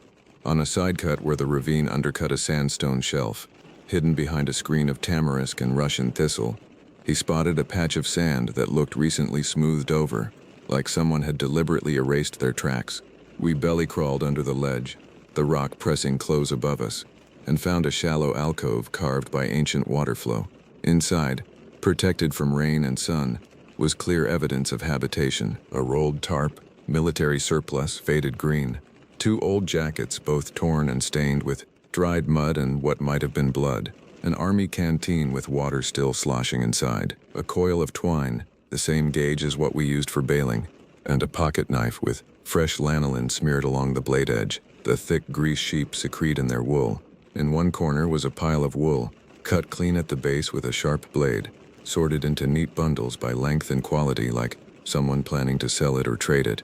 At the edge of the sand was a partial footprint, heel and midfoot pressed deep, as if someone had crouched there for a long time, watching, waiting. Beside it was a cloven print in the same wet layer of sand, the same depth, the same age, made at the same time, by the same creature, or person, or whatever it was. We didn't speak. We just photographed everything with our phones, laid a tape measure for scale, and carefully packed the items into clean feed sacks to preserve any evidence. Wade radioed the tribal livestock officer out of Tuba City on the emergency channel. The man told us to preserve the sign, keep our distance, and wait until he could get out in the morning if the road stayed passable after another storm cell that was building to the west. Lloyd took a shovel from the truck and drew a line in the damp dirt around the pens, circling the flock in a complete unbroken ring. He told us, without raising his voice, without any dramatics, not to let anyone, especially children, cross that line until sunrise. He salted the base of the fence with coarse rock salt, laying it thick, and set 2 wide snares on the outside, positioned low, enough to catch a leg but not break it. He worked methodically, his hands steady, and I realized he'd done this before. He'd dealt with something like this before. That evening, a small storm cell built to the west, clouds stacking up purple and black against the sunset. By nightfall, the wind was pushing hard enough to make the T-posts strain in their concrete sets, singing like tuning forks. The sheep were pressed together in a tight mass in the center of the pen, refusing to separate, refusing to lie down. Animals know. They always know before we do. Around 10 o'clock, the nails on one of the tripwires clattered once, sharp and clear in the darkness. A few minutes later, one of Lloyd's snares went taut with a metallic snap, jerking the post sideways in the mud with enough force to crack the wood. We swung our lights toward the sound and caught movement just beyond the salt line, at the very edge of our light's reach. A figure standing close to the fence, tall and narrow, maybe 7 feet or more, head turned slightly down, as if studying the salt barrier with curiosity or respect. It stepped back slowly, deliberately, keeping outside the salt line like it understood what it meant, like it knew the boundary we'd set and chose not to cross it. The sheep went insane, bleating in panic, trying to climb over each other in their terror. The dogs we'd brought growled low but stayed behind us, their hackles up, refusing to advance. A second later, lightning lit the ravine in a flash of pure white light that turned night into day for one frozen moment. In that flash, I saw it clearly. The figure pivoted and ran, but in that instant of illumination, I saw its face, or what should have been a face. Clay-streaked skin stretched over sharp bones, eyes too wide, reflecting the light like an animal's eyes, a mouth that opened too far, and that rawhide draped over its shoulders, stitched with wool, wet and gleaming. We chased to the lip of the ravine, our lights cutting through the darkness, and saw nothing but shadow and the silver thread of water running through the wash bottom. In the morning, when we checked the snare, the livestock officer found the steel cable kinked in tight, deliberate twists, like it had been turned by hand methodically until the metal fatigued and snapped, the kind of strength that would break a man's fingers, the kind of patience that was somehow worse than violence. We decided that night would be the last. The next morning, no matter what happened, no matter what we saw or didn't see, we'd load the entire flock and move them to Wade's cousin's land near Comb Ridge, 30 miles away. We'd already reinforced the weakest corner with new T-posts and a railroad tie salvaged from an old siding, then stacked old metal gates along the outside of the fence, so there were no gaps, no spaces wide enough for anything larger than a rat to squeeze through. By sundown, everything that could be done was done. We had 4 men, 2 shotguns, 3 flashlights, and a flare gun Lloyd had brought. We took turns sleeping in 2-hour shifts, but none of us actually slept. We just lay there in the truck bed, staring up at the stars, listening to the night sounds, waiting for something to go wrong. Just after midnight, the nails strung on the tripwires rattled in 3 different spots simultaneously: north, south, and east. Instead of testing one section, instead of probing for weakness like any animal would, whatever was out there was coordinating, testing multiple points at once with intelligence and planning. We kept the truck lights off to save our night vision and fanned out along the inside of the fence, each man covering a section. The air was damp and heavy with the smell of rain coming, and underneath that, something else, a smell like wet dog mixed with rancid fat and something sweet that made my stomach turn. A hand curled over the top of the fence near where I stood, 6 feet up, the fingers long and the joints pronounced in the dim starlight. Mud streaked the pale skin, and the nails were broken and black with embedded dirt. They gripped the wire tight, testing it, and then pulled back out of sight without a sound. I could hear breathing somewhere past the posts, steady and controlled, like someone doing hard labor but maintaining composure. Lloyd stepped forward to the salt line, his boots stopping exactly at the edge, and spoke in Navajo. I don't speak the language, but I recognized the cadence as a warning, maybe a prayer. He wasn't yelling. He told whoever or whatever was there to leave what wasn't theirs and to stop coming to this place. His voice was low and even, the voice of a man who'd faced fear before and survived it. For a few seconds, nothing moved. Then the fence bowed inward from sudden weight, the metal screeching, the posts groaning. The railroad tie held, barely, concrete cracking at its base. Wade moved toward the gap on the low side and flipped on the floodlight we'd staged there before dark, powered by a portable generator.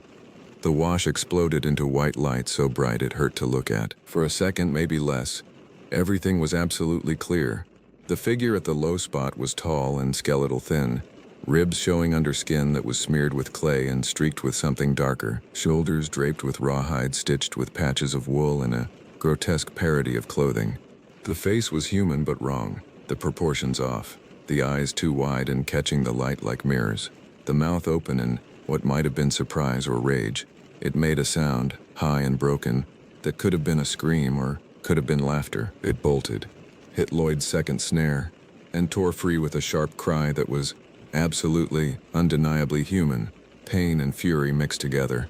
Blood spattered on the ground, dark and thick.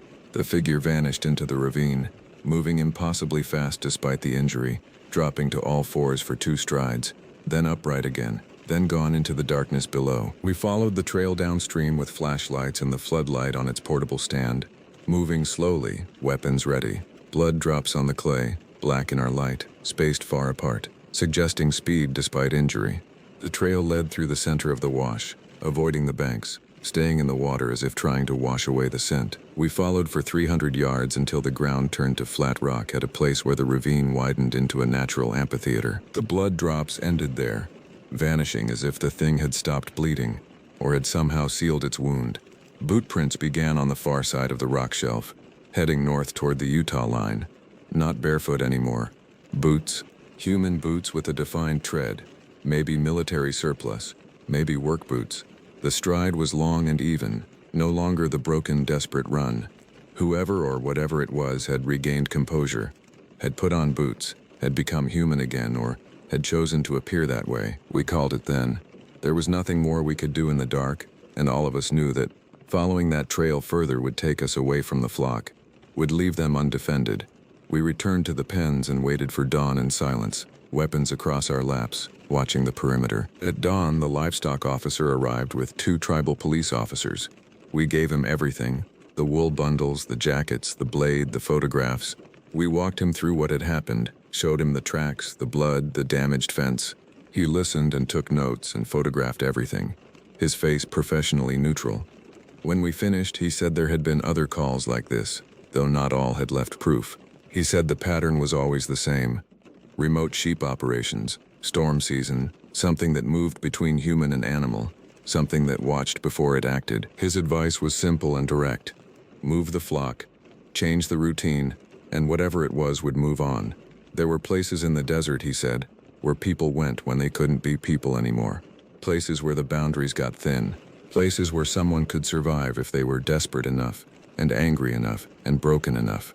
He didn't say it outright, but the implication was clear. This was a person, or had been a person once, and maybe still was depending on the time of day, or the phase of the moon, or whatever internal cycle governed their transformation. That morning, we loaded all 79 sheep into stock trailers and left. Every animal, every lamb, everything we could catch. No more losses after that.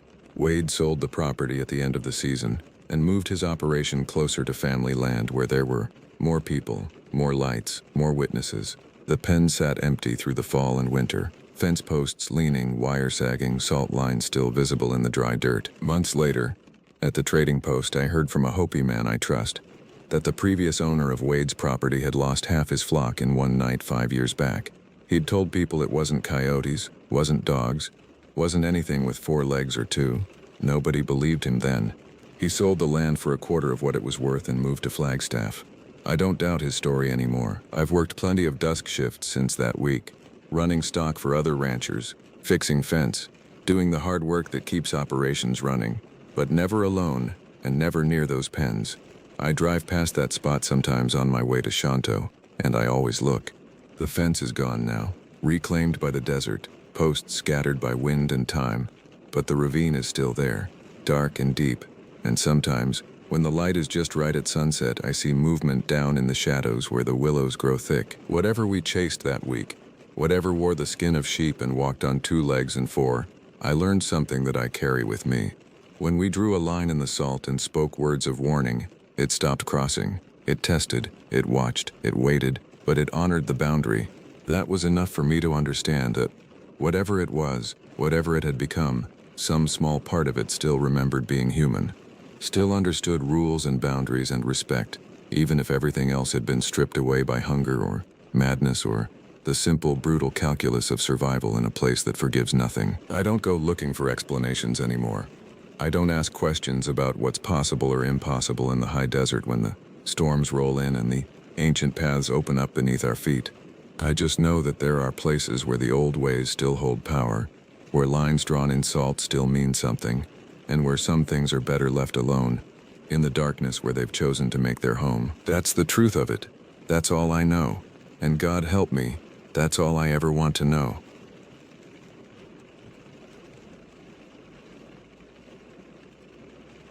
I picked a quiet weekday in late October 2017 because I figured the Hall of Mosses would be slow, and I could get in and out before dinner and forks. The weather forecast promised mid-50s and damp conditions with low cloud cover. Perfect hiking weather for someone who wanted solitude.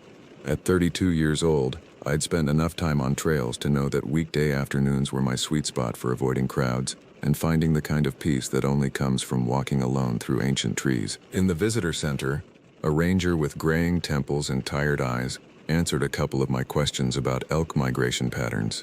His responses were professional and helpful.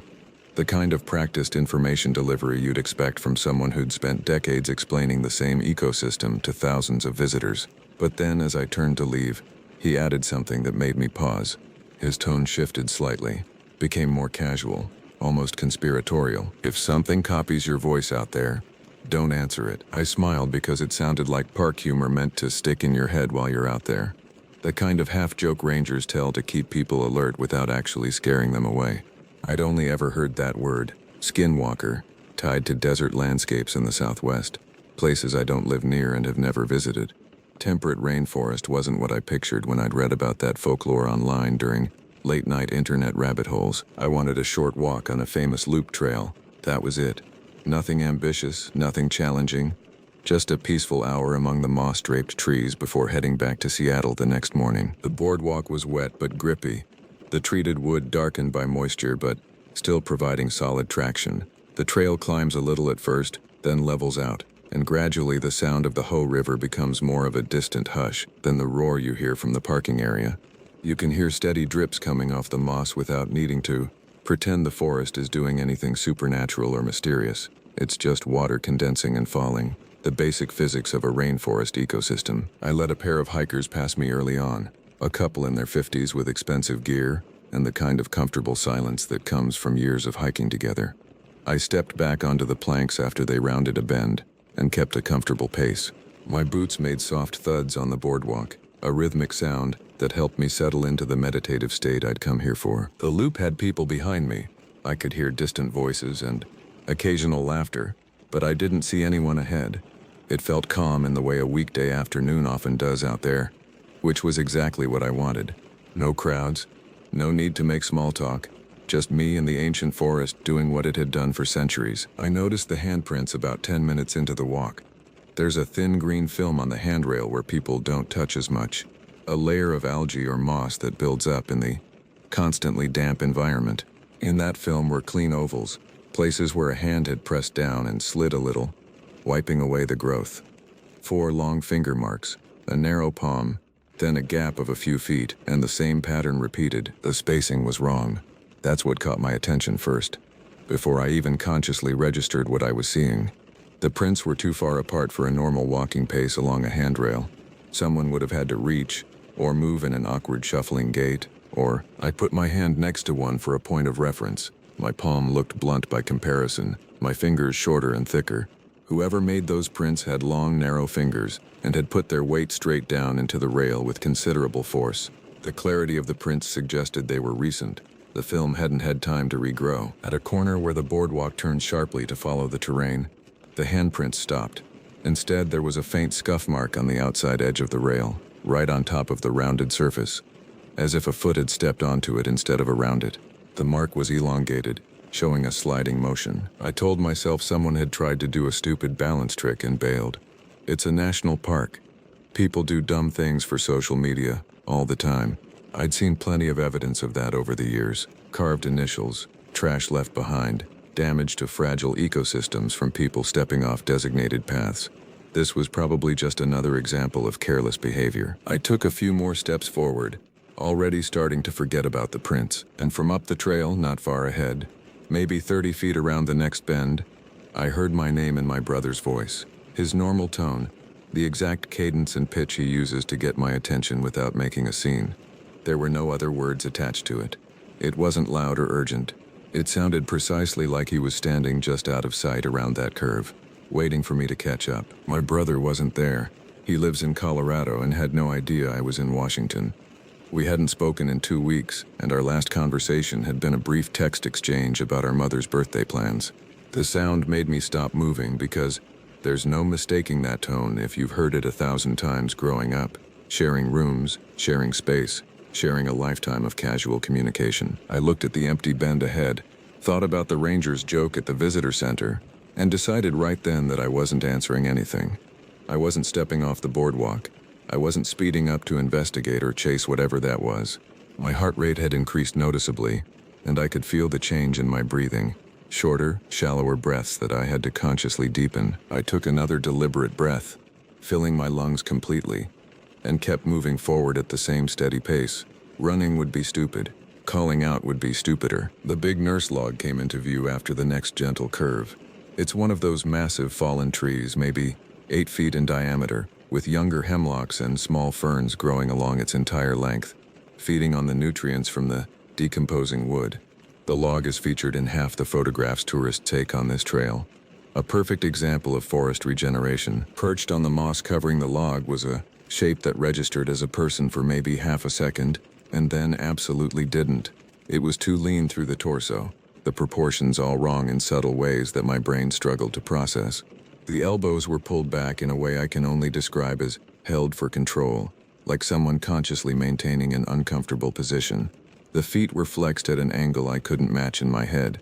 The ankles didn't line up properly with the angle of the shins. Its chin lifted slightly as I approached, and the mouth opened farther than I expected. I didn't see teeth clearly, just dark gums and a wet interior that seemed too wide for the face shape. The opening wasn't like someone preparing to speak or yawn. It was wider, more vertical, wrong in a way that made my stomach clench. It didn't blink.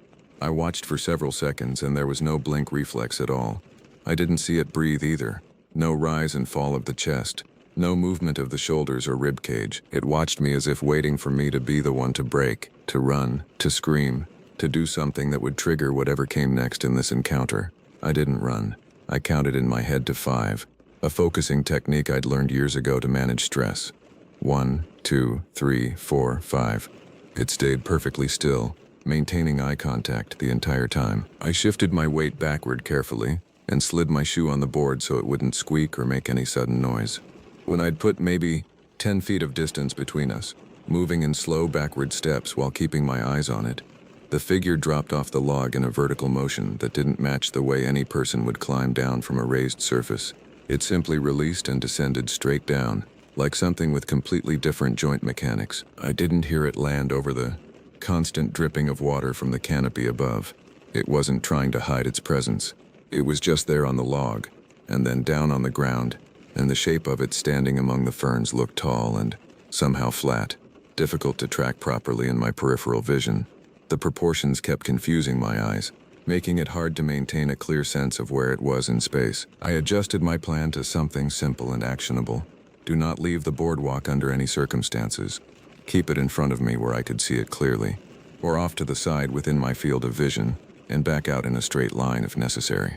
No complex decisions, no weighing options, just clear rules I could follow even if panic started to set in. I started a slow retreat, walking backward while maintaining visual contact.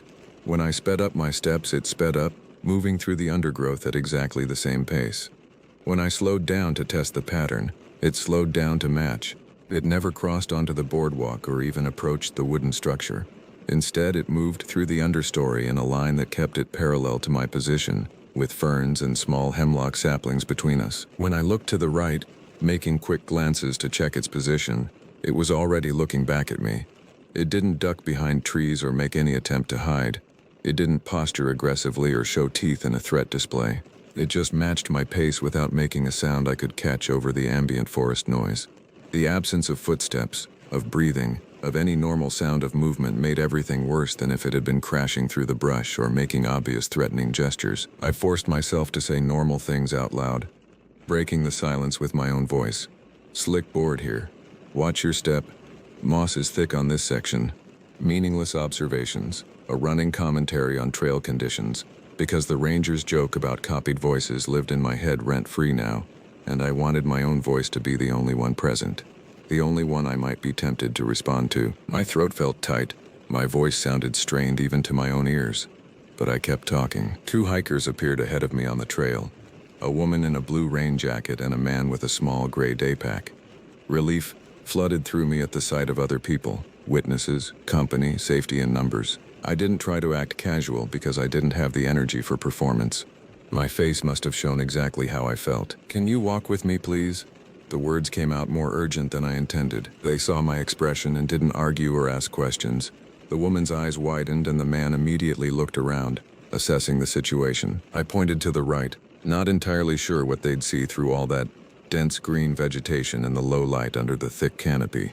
All 3 of us watched as the figure stepped behind a wide trunk and then leaned out. Just the head and one shoulder visible. In that lean, for a split second, the profile lined up with the woman's facial features in a way that made her gasp sharply and clamp her hand over her mouth to stifle any sound. The man said, "Oh God," in a choked whisper, and that was it. No one tried to communicate with it. No one challenged it or demanded to know what it was doing.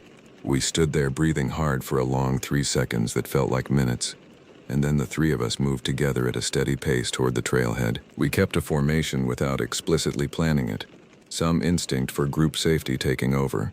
I took the middle position. The woman took the front because she said she wanted to know what was coming, needed to see the path ahead. The guy took the rear because he didn't want it behind him where he couldn't monitor its position. We talked on purpose about basic, mundane things, where we'd parked our cars, whether the rain would start before we got back, how far it was to the parking lot. Normal conversation, ordinary words, because the familiar cadence kept us moving forward instead of freezing up or panicking. The thing never rushed us. It never fell behind or lost interest. It never tried to flank our group or cut us off. It just stayed even with us, matching our pace exactly, maintaining the same distance, stepping from one section of undergrowth to the next as we progressed along each stretch of boardwalk. Every time I let my eyes drift off the planks and into the ferns, it was already there, framed by a gap in the vegetation, shoulders angled toward us, head turned as if we were the only objects of interest in its entire world. The more I tried to study it, to understand what I was seeing, the more wrong the feet looked. The contact points with the ground didn't match the physics of weight distribution, and I hated that my brain kept trying to solve the mechanical impossibility instead of just accepting the danger and focusing on escape. We passed another stretch of handrail with green film and found a fresh line of those long handprints again, spaced out like someone had crawled or pulled themselves along while we were farther up the trail. The guy muttered that kids do weird stuff for videos these days, and I desperately wanted to believe that explanation. But the prints were too fresh and too clean and too far apart for someone fooling around and hopping on and off repeatedly. We didn't stop to examine them. We just noted their presence and kept moving, maintaining our pace and our formation. Every time I checked to the right, the shape was there. Same distance, same angle, never crossing onto the boards. The last stretch of trail opens up a little, and you can see the information kiosk through the trees.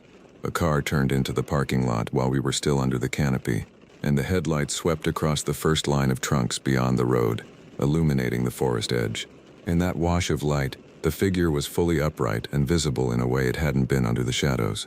Tall, impossibly thin, arms hanging at its sides, facing us directly. It wasn't crouched or bent or trying to use the terrain for cover. It stood there like a person stands when they've decided to be seen, to be acknowledged, to make their presence completely clear. When the headlight beam moved off and darkness returned to that section of forest, it stepped backward without turning around and was gone into the shade. Not running, not hurrying, just a smooth, controlled step back into all the visual clutter that blocks clear sight lines and makes depth perception nearly impossible in a dense rainforest. We walked straight into the visitor center. My hands were shaking slightly as I approached the desk. I didn't try to sanitize what I'd experienced or make it sound less strange. I said there was a suspicious person pacing us from off the trail, that they had matched our speed for several minutes. I said they were thin, moved silently, and seemed focused on us. I emphasized that we never left the boardwalk, never engaged, just kept moving toward safety. The couple backed me up without embellishing, describing exactly what they'd seen. The ranger on duty listened carefully, took detailed notes, wrote down the time and weather conditions, and marked the specific locations we described on a simple map of the loop trail. Another staff member grabbed a flashlight, and the two of them walked the first stretch of the trail, while we stood by the kiosk, trying to slow our breathing and process what had happened. When they returned about 20 minutes later, they asked for our names and phone numbers. The incident report they filed, which I later learned about when I called for a follow-up, was categorized as suspicious person, possible wildlife harassment, safety patrol requested. It felt validating to have it officially documented, not because I wanted attention or drama, but because it meant I hadn't imagined a basic sequence of events. 3 people had witnessed something, and it was now part of the park's records. I drove back toward Forks as darkness fell, realizing how quickly the forest turns completely dark under that thick canopy in late October. You don't feel the sun gradually setting. It just gets dim, then very dim, and then you're in your car with the heater running, looking at a solid wall of evergreens across the river that doesn't reveal anything past the first row of trunks. When I called the park office the next afternoon, because I couldn't stop replaying the handprints and the way it had dropped off the log, the person who answered said a law enforcement ranger had walked a complete sweep of the trail before closing time. They didn't find anyone on the trail or in the immediate area, but they had observed algae smears on sections of the handrail near where I'd described them, and a scuff mark on the outside edge of a corner rail, consistent with someone stepping onto the top surface. They added my follow-up information to the incident report and assured me they track patterns of unusual activity. I appreciated that response more than I expected to. It meant they took it seriously, that there was a system for monitoring these things. I went back to the Hall of Mosses months later, in March 2018, but only in full daylight and with company. 2 friends were visiting from Portland and wanted to see the famous moss-draped trees and the impressive nurse logs. We ran the loop clockwise at noon under bright cloud cover that provided excellent visibility. It was what most people get to experience out there. Families taking photos, a couple of Roosevelt elk grazing in the river flats, children counting banana slugs on the boardwalk, exactly like the postcard version of the Pacific Northwest. I showed them the specific nurse log where I'd stopped and counted to 5 in my head. Without fog and with better light, it was just a log with small trees growing on top and a thick coating of green moss. No mystery, no anomaly, no handprints on the rails. The place looked exactly like every tourist photograph and every video clip shared online. We kept moving at a relaxed pace, took a few breaks on the wooden benches placed along the route, and finished the loop without any unusual incidents or stories to tell, except that one person in our group had a documented reason to keep his voice steady and his eyes moving. Back at the visitor center, I wrote a brief follow-up statement and asked them to attach it to my original incident number, so whoever reviews reports later has access to all the details: which direction I was walking, what I observed, where I turned around, the timeline of events. I didn't ask for them to change how they interact with visitors or modify their standard information about trail safety.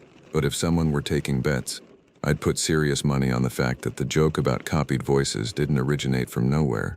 It's a warning that sticks in your memory because it needs to, because something about this place requires that specific caution. If you go to the Hall of Mosses, remember the simplest and most important rule: stay on the boardwalk. Don't let anything coax you off the designated trail. If you hear your name in a voice that shouldn't be in that forest on a quiet weekday afternoon, keep walking. Find other people and use your own words to fill the silence. Report what you saw to the rangers, and let them document it and do their jobs. I still hike in the Hoh rainforest. I go with company and during the middle of the day, and I always leave before the light starts dropping. I don't need absolute proof or scientific explanation to make that choice. I just need the memory of that feeling in my chest when the headlights swept across the trees and that tall, thin shape stood perfectly still and then stepped backward into the shadows, to the thing that matched my pace under the hemlocks and briefly wore a face that wasn't its own. Let's not meet again.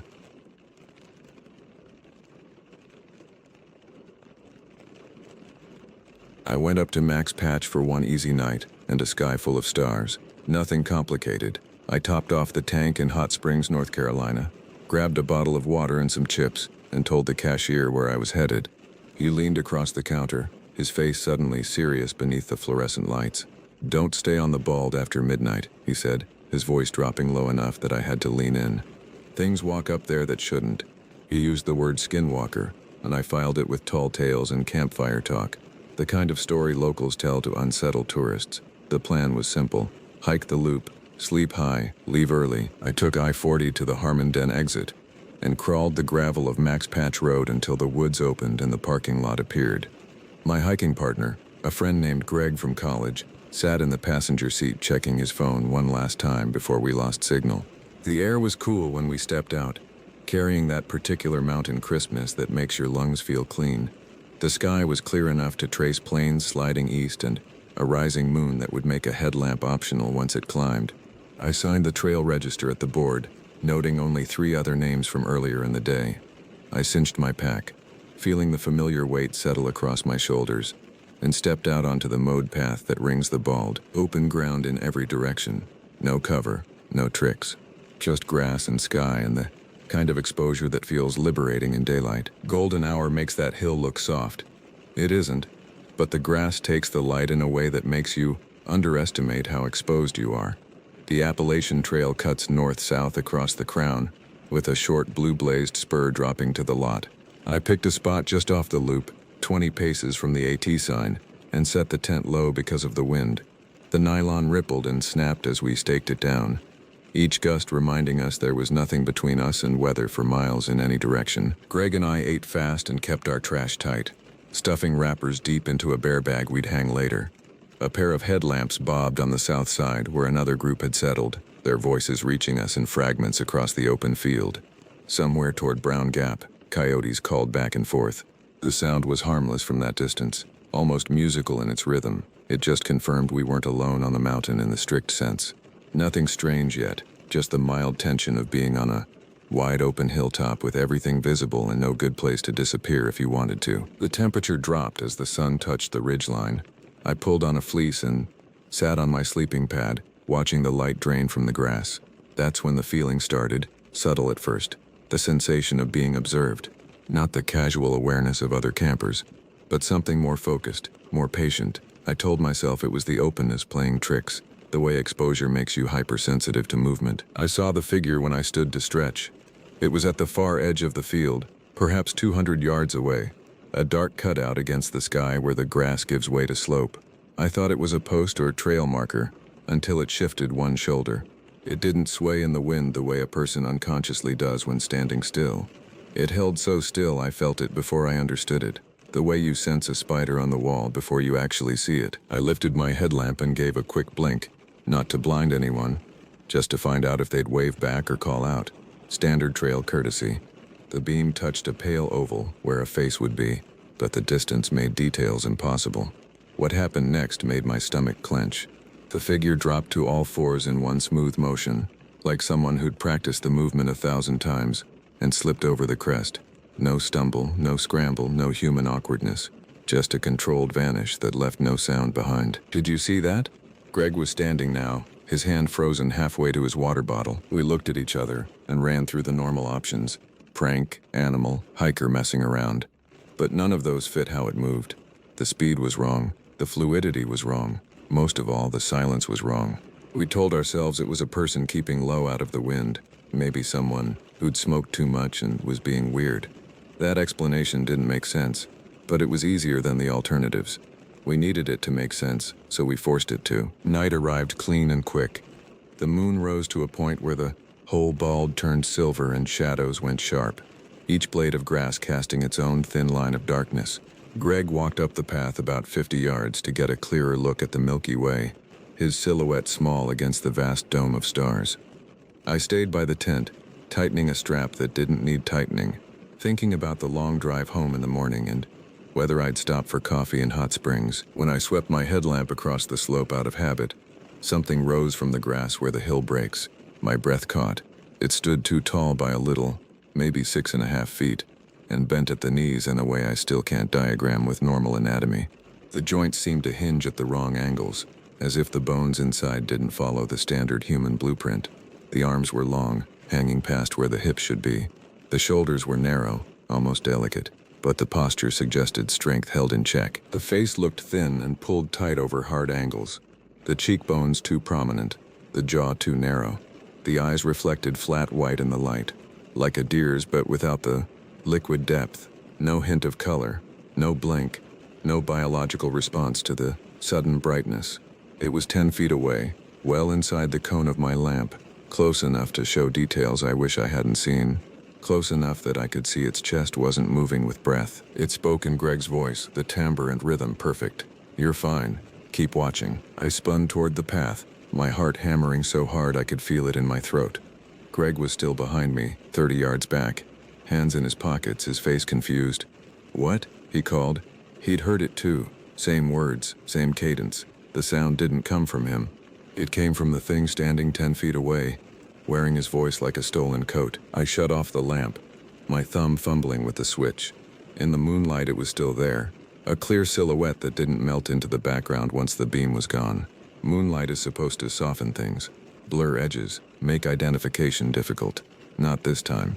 The figure remained crisp and defined, as if lit by stage lights.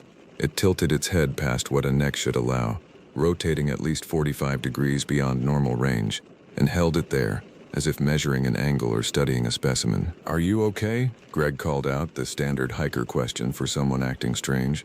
"Do you need help?" It didn't answer. It took one step forward, the movement deliberate and measured, and then stopped in a stance I now think of as a test. Feet planted, weight balanced, ready to move in any direction. It wanted to see if we would break first, if we would run, or yell, or do something that would give it permission to change the rules. Every time I glanced down to adjust a strap or check my footing, I heard grass compress, a soft whisper of blades bending. Then when I looked up, it had covered another 2 or 3 yards. It never crossed a line while we watched it directly. It waited for small windows, a blink, a head turn, a moment of distraction, and took them with the efficiency of something that had done this many times before. The air seemed thicker now, harder to pull into my lungs. My hands trembled as I reached for the tent poles, not from cold but from the kind of fear that starts in your gut and spreads outward, until even your fingertips feel weak. Greg had moved back toward me without my noticing, his footsteps quick and light. "We need to leave," he said, his voice steady but strained. "Right now. We packed up the way you do, when you can't afford to be meticulous. Sleeping bags shoved into stuff sacks without rolling them properly. Poles half folded and held together with shaking fingers. Tent bundled in a lumpy roll and lashed outside the pack with whatever cord came to hand first." My hands shook in a way I usually hide, but there wasn't time for pride or pretense. While we worked, it kept a 30-foot gap, pacing left when we shifted right, matching our speed in a way that felt practiced. There was no brush up there to blame for losing sight lines, no trees or rocks to create confusion. If we saw it, it saw us. If we moved, it adjusted. The grass was too short to hide anything, the moonlight too bright to claim shadows. This was happening in full view, witnessed and undeniable. It didn't lunge, didn't growl, didn't do any of the dramatic things you might expect from horror movies or campfire stories. It acted as if closing the distance wasn't the point, staying even with us was. Maintaining that exact gap, that precise radius of 30 feet, as if we were connected by an invisible tether it refused to break. We began the push to the tree line that marks the spur to the lot. Walking backward on a bald is miserable, your boots catching on hidden dips and rises you can't see. But we did it in short bursts, switching off who faced downhill, so one of us always had eyes forward and one had eyes on the crest. The thing never shifted to the side to circle or flank. It kept that set distance as if a tape measure connected us, as if it was following rules we didn't understand but couldn't ignore. When we stopped to adjust our packs, it stopped. When we picked up speed, stumbling over the rough ground, it slipped into a low gallop that looked practiced, controlled, and profoundly wrong. The stride was too long. The rhythm was too smooth. Four-legged motion on a body that was clearly built for two legs, yet it moved without hesitation or awkwardness. The worst part wasn't the shape or the motion. It was the silence. You could hear our boots scuff against stone, the stove clatter against my pack, the heavy breathing of two people pushing hard downhill in the dark. You could hear the wind in the grass, and an occasional shout from the other campers far off near Brown Gap. From it, nothing. Not breath, not impact, not the rustle of grass under its weight. Just the fact of its body moving where we could see it, covering ground in utter silence. The first glow from the parking area came into view. Just a wash of light from a single car's dome light, and the pale beam of someone unlocking a door. That thin boundary of artificial light painted a line across the grass. The thing stopped at that line like a driver braking before a curb. It wasn't fear or hesitation. It didn't flinch or recoil. It just chose not to cross, as if the light represented a rule it acknowledged. I took 2 steps down onto the gravel, my boots crunching loud after the muffled sound of grass. I turned, unable to help myself, and saw it still there, upright again, head turned a fraction too far to the side, watching us with those flat white eyes. "Don't run," Greg said, his voice tight. "Just walk." We didn't run. We walked in stiff, measured paces, every muscle screaming to bolt, until our boots hit gravel and the lot opened around us with the shapes of cars, the trailhead sign, and the profound relief that comes with objects you can name and touch. 2 night hikers had just pulled in, a man and a woman in trail runners with a grocery bag of snacks and water bottles visible through their windshield. Their doors were open, the interior chimes sounding their patient electronic melody. They started to say hello, probably ready to ask about trail conditions or where we'd camped. Then they followed our eyes back up to the bald. We all saw it at once. No trees to confuse the view, no brush to hide in, no darkness to blame. Just a tall, thin shape standing in the open field, angled wrong at the knees, arms loose at its sides, head cocked farther than is useful for any normal purpose. The moon made the outline neat and clear. There was no argument about whether it was there or not, no debate about shadows or imagination. 4 people, 4 sets of eyes, 1 figure. The woman's face went pale. "What is it doing?" The man said something else that I don't remember, his voice rising in pitch. We didn't move. We didn't try to be brave or rational. We just stood together in the lot with the car light behind us and watched. It pivoted without hurry, dropped to all 4s with that same fluid wrongness, and ran back across the bald, toward the crown. The stride was long and efficient, eating up ground faster than seemed possible. It covered 200 yards in maybe 15 seconds, and then it was a moving dot against the highest point, and then it slipped over the far side toward where the AT runs north into Tennessee. The lot felt smaller after that, as if the only safe space was the rectangle of gravel under our feet. The woman had been leaving a voice message through the car's hands-free system as they pulled in. Something about running late. She hit stop and looked down at the screen like a person facing bad news. Her hand shook as she navigated to the recording. "I'm going to play this back," she said. Just to be sure, she replayed the last seconds with the car speakers turned low.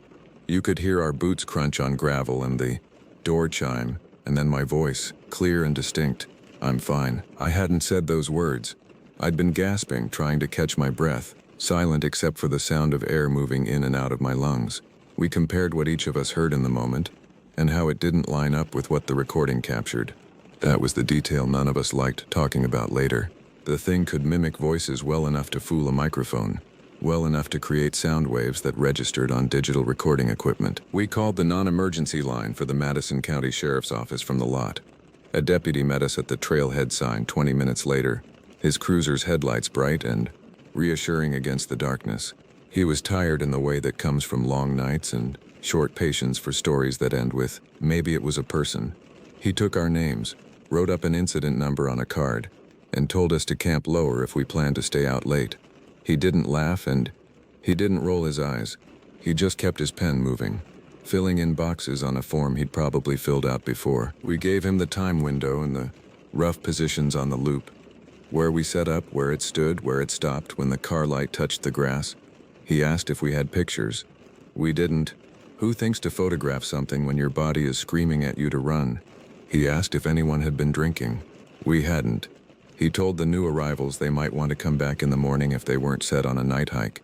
They left without arguing. I drove home with Greg in silence until the interstate, neither of us wanting to talk about what we'd seen until there was distance and locked doors between us and Max Patch. We didn't play music.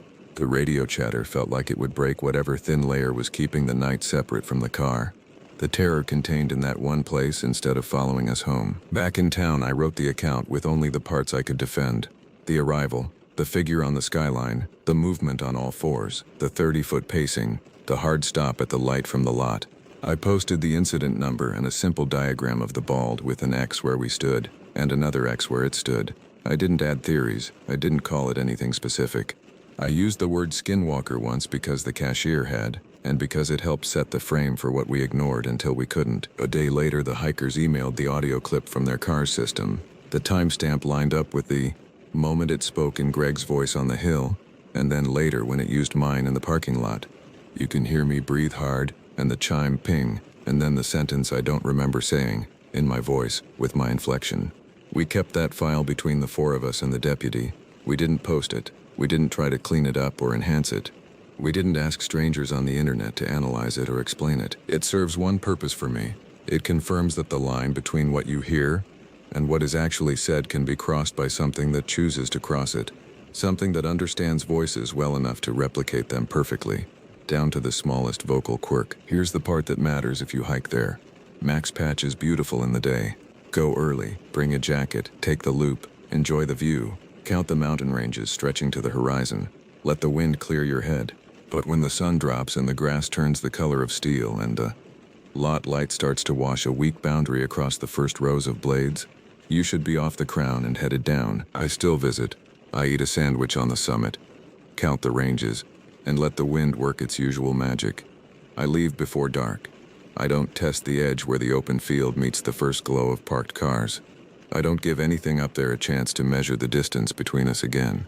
I don't wait around to see if it remembers my voice, or if it's learned new ones since. If you ignore that and decide to spend a night on the bald, don't say nobody warned you. I can tell you what we saw, where we stood, the angle of its head, the distance it kept, and the exact place where it stopped, as if the light from a single car drew a line it wouldn't cross. I can hand you the incident number. I can point at the trail register and the spur and the sign. I can show you the audio file if you really want to hear it, though I don't recommend it. You can go prove me wrong in person, or you can keep it simple.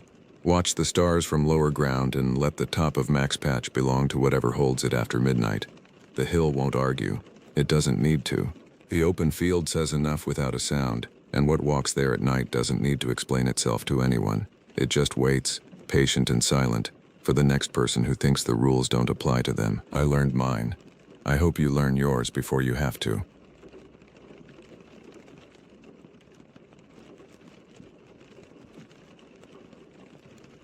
My name is Ronald Hall. I've been a ranger with the National Park Service for almost 15 years now. But my story, and my love affair with Yellowstone, started long before I put on the uniform. I grew up in a small town in Montana, just north of Yellowstone. As a kid, the park was my playground, my classroom, and my first love. I can still remember the first time my dad took me to see Old Faithful. I was maybe 7 or 8, all gangly limbs and wide-eyed wonder. We stood there in the crowd, waiting, and I remember thinking it was all a big joke. How could water just shoot out of the ground like that? And then it happened. The geyser erupted, a towering column of steam and water that seemed to touch the sky. I was awestruck. In that moment, I knew that Yellowstone was something special, something magical. As I grew older, my fascination with the park only deepened. Every chance I got, I was there, hiking the trails, watching the wildlife, learning the rhythms of the land. By the time I was in high school, I knew every inch of the park that was open to the public, and quite a few that weren't. I went away to college, studied environmental science, always with the goal of coming back to Yellowstone. But life has a way of taking unexpected turns. I ended up in the corporate world, working for a big energy company. Good money, but it never sat right with me.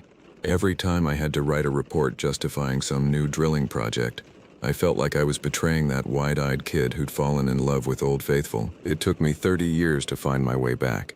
30 years of boardrooms and balance sheets, of feeling more and more disconnected from the natural world I loved. When I finally quit, my wife thought I was having a midlife crisis.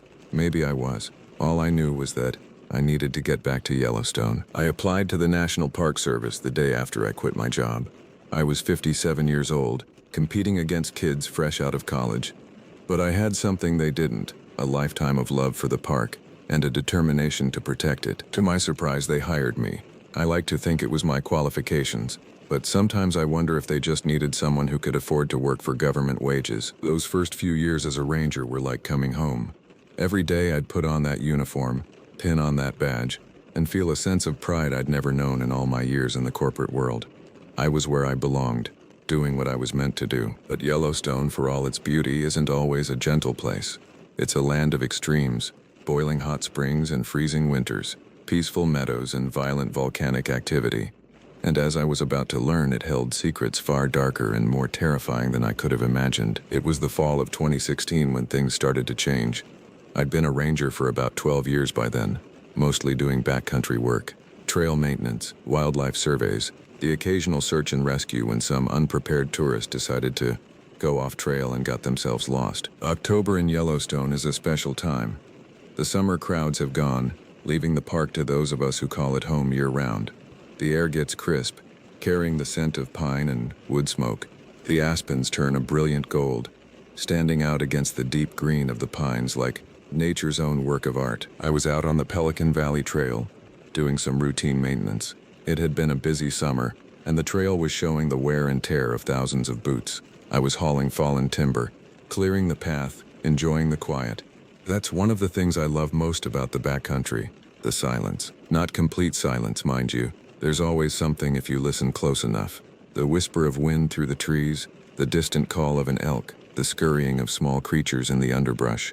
But it's a different kind of quiet than you get in the city. It's a living quiet, if that makes any sense. I'd been working for a few hours when I smelled it. At first I thought it was just the usual forest smell, decaying leaves, damp earth. But there was something else underneath. Something wrong. It was a sickly sweet smell, like meat left out in the sun too long. I followed the smell, my heart starting to race. In the back of my mind I was thinking it was probably just a dead animal, maybe a deer or an elk that had been taken down by a predator. But as I got closer, that rational part of my brain started to quiet down, replaced by a growing sense of dread. I found him in a small clearing, near a stand of aspens. What was left of him, anyway. The body was, well, it's hard to describe without turning your stomach. The clothes were in shreds, barely recognizable as clothing at all. What the scavengers hadn't gotten to was twisted and mangled in a way that made my blood run cold. Now, I've seen my share of animal attacks over the years. Bears, mountain lions, even the occasional wolf. This wasn't like any of those. The bones were gnawed on, sure, but the marks were all wrong. Too precise in some places, too savage in others. And the way the body was positioned, It was like whatever had done this had been playing with its food. I radioed it in, trying to keep my voice steady. I expected they'd send out a wildlife biologist, maybe one of the bear management team. What I didn't expect was the response I got. Ranger Hall, secure the area. Do not approach the remains. Wait for the response team. Over. The voice on the other end was tense, clipped, not the usual easygoing tone of our dispatch. I tried to get more information, but all I got was a repeated order to stay put and wait for the team. They arrived about an hour later, 3 men in unmarked black SUVs. They weren't Park Service, that much was clear. They moved with a kind of practiced efficiency that spoke of military or law enforcement background. One of them, a tall, lean man with close-cropped gray hair, approached me while the others secured the scene. "Ranger Hall?" he asked, his voice gruff. I nodded. "I'm Agent Hawkins. We'll take it from here. I need you to forget what you saw here today." Understood? I started to protest. This was my park, after all. I had a right to know what was going on. But something in Hawkins' eyes stopped me. There was a hardness there, yes, but also something else. Fear? Surely not. What could make a man like that afraid? Understood, I said, the word tasting bitter in my mouth. As I turned to leave, Hawkins called out to me. "Ranger Hall, keep your eyes open out there, and if you see anything unusual, you call it in immediately. Do not engage. Do you understand?" I nodded again, a chill running down my spine that had nothing to do with the autumn air. As I made my way back to my patrol vehicle, I couldn't shake the feeling that something had changed. The forest, which had always been a place of wonder and beauty to me, suddenly felt oppressive, threatening. Every shadow seemed to hide some nameless threat. Every rustle in the undergrowth, a potential danger. I didn't sleep well that night, or for many nights after. In my dreams, I saw those mangled remains, heard the crunch of bones, smelled that sickly sweet odor, and always there was a presence in the darkness, watching, waiting. Little did I know, this was just the beginning. The true horrors that Yellowstone held were yet to reveal themselves. In the days following the discovery, an uneasy quiet settled over the ranger station. It was as if everyone was holding their breath, waiting for the other shoe to drop. The official story was that the body I'd found was the result of a bear attack, but none of us who worked the backcountry were buying it. Jenna, my usual patrol partner, cornered me in the break room about a week after the incident. She was a tough cookie, Jenna. Ex-military, been with the Park Service for over a decade. Not the type to scare easy. "Ron," she said, her voice low. "What really happened out there?" I glanced around, making sure we were alone. "I told you, Jen. Bear attack," she snorted, clearly not buying it. "Cut the crap, Ron. I've seen bear attacks. That report you filed? That wasn't no bear." I sighed, feeling the weight of the secret pressing down on me. "I don't know what it was, Jen, but you're right. It wasn't a bear." I told her everything. The strange marks on the bones, the way the body had been arranged, the men in black SUVs. As I spoke, I watched the color drain from her face. "Jesus, Ron," she whispered when I'd finished. "What the hell is going on in this park?" I shook my head. "I don't know, but I've got a feeling we're going to find out, whether we want to or not." Over the next few weeks, the whispers grew. Other rangers reported strange sightings, unusual tracks that didn't match any known animal, eerie howls in the night that sent chills down the spines of even the most experienced backcountry guides, and always, that lingering sense of being watched. The tourists, of course, noticed nothing. They continued to flood into the park, oohing and eyeing over Old Faithful, snapping pictures of bison and elk, blissfully unaware of the darkness that seemed to be gathering at the edges of their vision. But we knew. We rangers, we could feel it. Something had changed in Yellowstone. The land itself seemed to be holding its breath, waiting. It was about 3 weeks after I'd found the body that I had my first real encounter with whatever it was that was stalking our park. I was out on a routine patrol, checking some of the more remote campsites. It was late afternoon, that golden hour when the sun hangs low in the sky, painting everything in warm, rich colors. I'd just finished inspecting a campsite and was heading back to my vehicle when I heard it. At first, I thought it was just the wind, a low moaning sound that seemed to come from everywhere and nowhere at once. But as I listened, it changed, became more focused, more intentional. It was coming from a thick stand of pines off to my left. I stood there, frozen, my hand on my sidearm. Every instinct I had was screaming at me to run, to get the hell out of there. But I was a ranger. This was my park, my responsibility. Slowly, carefully, I moved towards the sound. The moaning had stopped, replaced by a heavy, wet breathing. As I got closer, I caught a whiff of that same sickly sweet smell I'd encountered at the scene of the body. I was about 10 feet from the tree line when I saw it. Just for a second, a fleeting glimpse through the branches. A shape, massive and dark, moving with a fluidity that seemed impossible for its size. And eyes, God, those eyes. Yellow and glowing, filled with an intelligence that was anything but animal. For a moment, those eyes locked with mine, and I felt a terror so profound it rooted me to the spot. This wasn't just an animal. This was something else.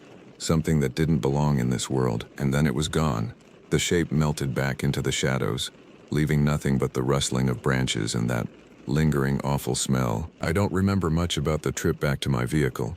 I drove back to the ranger station in a daze, my hands shaking on the steering wheel. When I got there, I sat in the parking lot for a long time, trying to make sense of what I'd seen. Part of me wanted to report it, to tell someone, anyone, about what was out there in our woods. But another part, a part that was growing stronger by the day, knew that doing so would be useless. Whatever this thing was, it was beyond our usual protocols, beyond our understanding. As I finally got out of my vehicle and headed into the station, I caught sight of my reflection in the window. I looked older somehow, worn, and in my eyes I saw something I'd never seen before. Fear. Little did I know, this was just the beginning. The true test of our courage, and of the very fabric of reality as we knew it, was yet to come. As autumn deepened into winter, the atmosphere in Yellowstone grew increasingly tense. The tourist season was winding down, leaving the park to those of us who called it home year-round.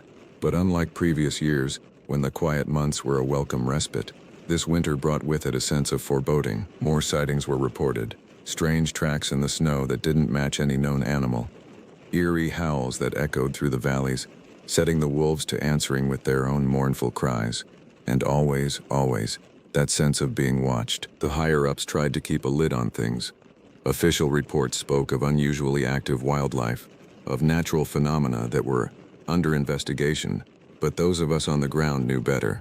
We'd seen too much, heard too much, to buy the official line. Jenna and I were paired up more often than not these days. There was an unspoken agreement among the rangers. Nobody went into the backcountry alone anymore. Safety in numbers. Though deep down, I think we all knew that if we encountered whatever was out there, numbers wouldn't make a damn bit of difference. It was on one of these patrols, in late November, that we had our first real confrontation with the creature. We were checking some of the remote campsites, making sure they were properly closed down for the winter. The day had started clear and cold, but as afternoon wore on, a heavy mist rolled in, blanketing the forest in an eerie white shroud. We'd just finished securing the last campsite on our list, and were heading back to our vehicle when Jenna suddenly stopped dead in her tracks. "Ron?" she whispered, her voice tight with fear. "Do you hear that?" I strained my ears, at first hearing nothing but the soft patter of mist on leaves. But then I caught it, a low, rumbling sound, almost like a growl, but deeper, more wrong somehow. It seemed to be coming from all around us, as if the very forest itself was growling. We stood back to back, our rifles ready, scanning the mist-shrouded trees. The growling grew louder, closer. I could feel Jenna trembling against my back, or maybe it was me who was shaking. The mist seemed to thicken, swirling around us in patterns that hurt the eyes to look at. And then we saw it. It emerged from the mist like a nightmare given form. Massive, easily 8 feet tall, with a body that seemed to shift and change as we watched. One moment it was covered in thick, matted fur. The next it seemed almost skeletal, with skin stretched tight over impossible angles and planes. But it was the face that haunted me. That face that wasn't a face at all, but a twisted parody of one. Eyes that glowed with an unholy yellow light. A mouth that was too wide, filled with teeth that were too sharp, too numerous. For a moment that stretched into eternity, we stood there, frozen. The creature regarded us with those burning eyes, and I felt the weight of an intelligence that was utterly alien, utterly hostile to everything we were. Then Jenna fired. The sound of the rifle was deafening in the mist-muffled forest. The creature staggered back, black ichor spurting from a wound in its chest. But instead of falling, it roared, a sound that shook the trees and sent birds scattering in panic. We both opened fire then, our training taking over. Bullet after bullet slammed into the creature, each one drawing more of that black, oily blood.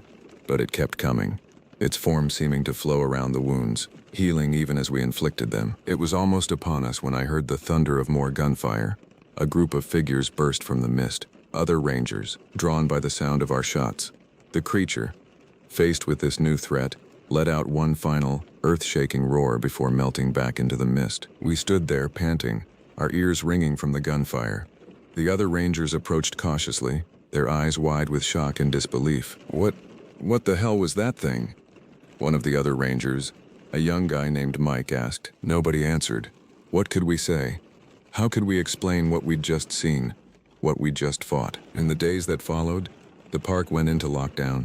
The few remaining tourists were quietly but firmly escorted out, citing environmental hazards. We rangers were sworn to secrecy, told to report any and all sightings directly to a special task force that had been brought in. The task force, led by the same Agent Hawkins I'd met before, set up a command center in one of the old lodges. They brought in equipment I'd never seen before, machines that beeped and whirred, measuring things I couldn't even begin to understand. Jenna and I were debriefed separately, our accounts recorded and analyzed. I could tell they were looking for inconsistencies, for signs that we might be exaggerating or imagining things. But our stories matched up perfectly. How could they not? The memory of that creature was burned into our minds, impossible to forget or misremember. As winter settled in earnest over Yellowstone, the hunt for the creature began in earnest. We rangers were paired with members of Hawkins' team, our local knowledge combined with their high-tech equipment and military training. The park, always a place of wonder and beauty to me, took on a sinister aspect. Every shadow seemed to hide a threat, every unexplained sound a potential encounter. The familiar trails and landmarks became a treacherous battleground in a war against an enemy we barely understood. It was on one of these patrols, deep in the Lamar Valley, that we had our next major encounter. I was paired with one of Hawkins' men, a taciturn ex-Navy SEAL named Rodriguez. We'd been tracking unusual heat signatures picked up by their satellite imaging, following a trail that led us deeper and deeper into the backcountry. The day was bitterly cold, the kind of cold that seeps into your bones and makes you wonder if you'll ever be warm again. Our breath frosted in the air, and the snow crunched under our boots as we made our way through a dense stand of pines. Rodriguez suddenly held up a hand, signaling me to stop. He pointed to a clearing ahead, where the snow was disturbed in a way that made my heart race. The tracks were massive, easily twice the size of a grizzly's, and they seemed to shift and change even as we watched. We approached cautiously, weapons at the ready. The clearing was silent, too silent. Even the ever-present wind seemed to have died down, leaving us in a bubble of unnatural quiet. That's when we saw it. At first I thought it was just another snow-covered log, but then it moved. The creature uncoiled itself, rising to its full height. In the stark daylight, it was even more terrifying than I remembered. Its form seemed to constantly shift and change, as if it couldn't decide what shape it wanted to be. One moment it was covered in thick, matted fur. The next it was almost skeletal, with skin stretched tight over impossible angles. Rodriguez didn't hesitate. He opened fire, the sound of his high-powered rifle shattering the unnatural silence. The creature roared, a sound that seemed to come from everywhere and nowhere at once, and charged. What followed was a blur of violence and terror. We emptied our weapons into the thing, but it kept coming.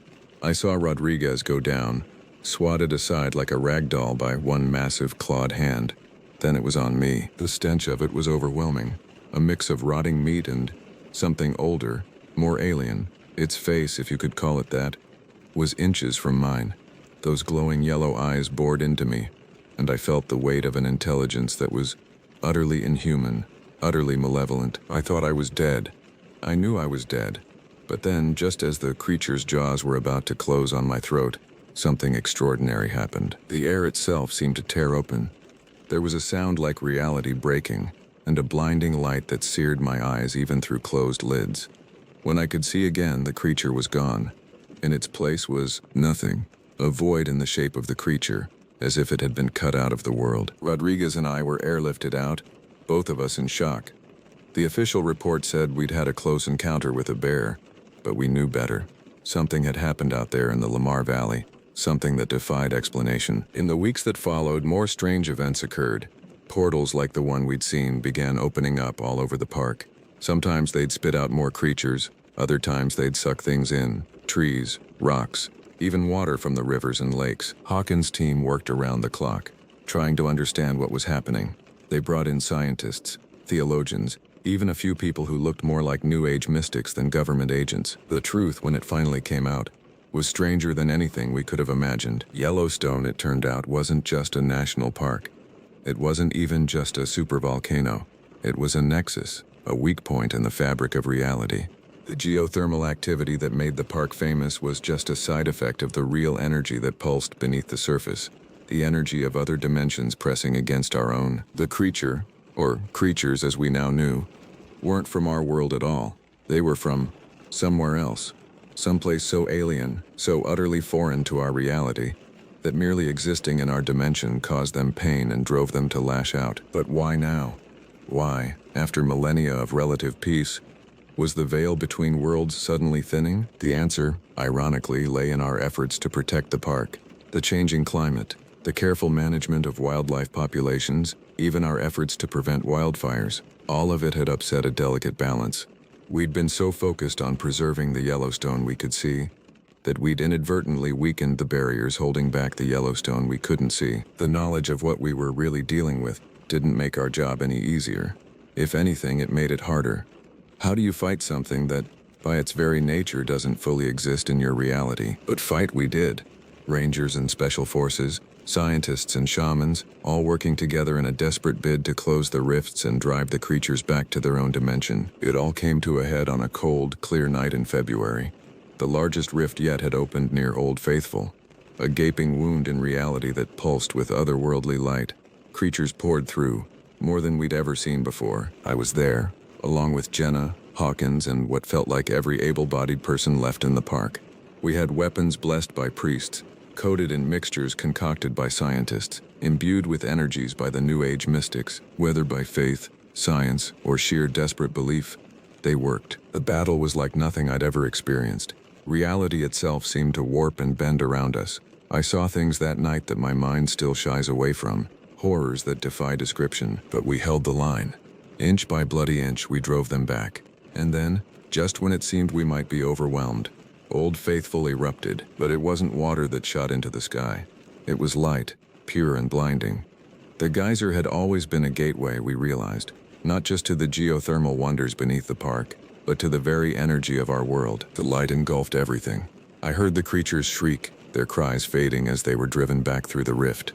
And then, with a sound like 1,000 thunderclaps, the rift slammed shut. In the aftermath, as we tended to our wounded and tried to make sense of what had happened, I looked out over the park. Steam rose from the ground. The trees stood silent under their blanket of snow, and in the distance a herd of bison grazed peacefully, as if nothing had happened. Yellowstone had protected itself, I realized. It had used us, all of us, as instruments to restore the balance. We hadn't saved the park had saved itself. Years have passed since that night. Yellowstone remains open to the public, its wonders still drawing millions of visitors each year. To most, it's just a beautiful national park, a place of geysers and wildlife and stunning vistas. But for those of us who know the truth, it's so much more. It's a boundary between worlds, a place where reality is thin and magic, for lack of a better word, is real. I'm retired now, but I still live near the park. Sometimes, on quiet nights, I drive up to one of the overlooks and just sit, watching the land I've come to know so well. And sometimes, if the light is just right, I think I can see something, a shimmer in the air, a hint of other worlds pressing close. Yellowstone keeps its secrets well, but for those who know where to look, who know how to listen, the truth is there. In the roar of the geysers, in the cry of the wolves, in the very land itself. This park, this wonderland, this nexus of realities, it's more than just a place. It's alive, it's aware, and it's watching. So if you visit Yellowstone, enjoy its beauty, marvel at its wonders. But remember, you're not just in a national park. You're standing on the border between worlds. And sometimes, just sometimes, the border looks back.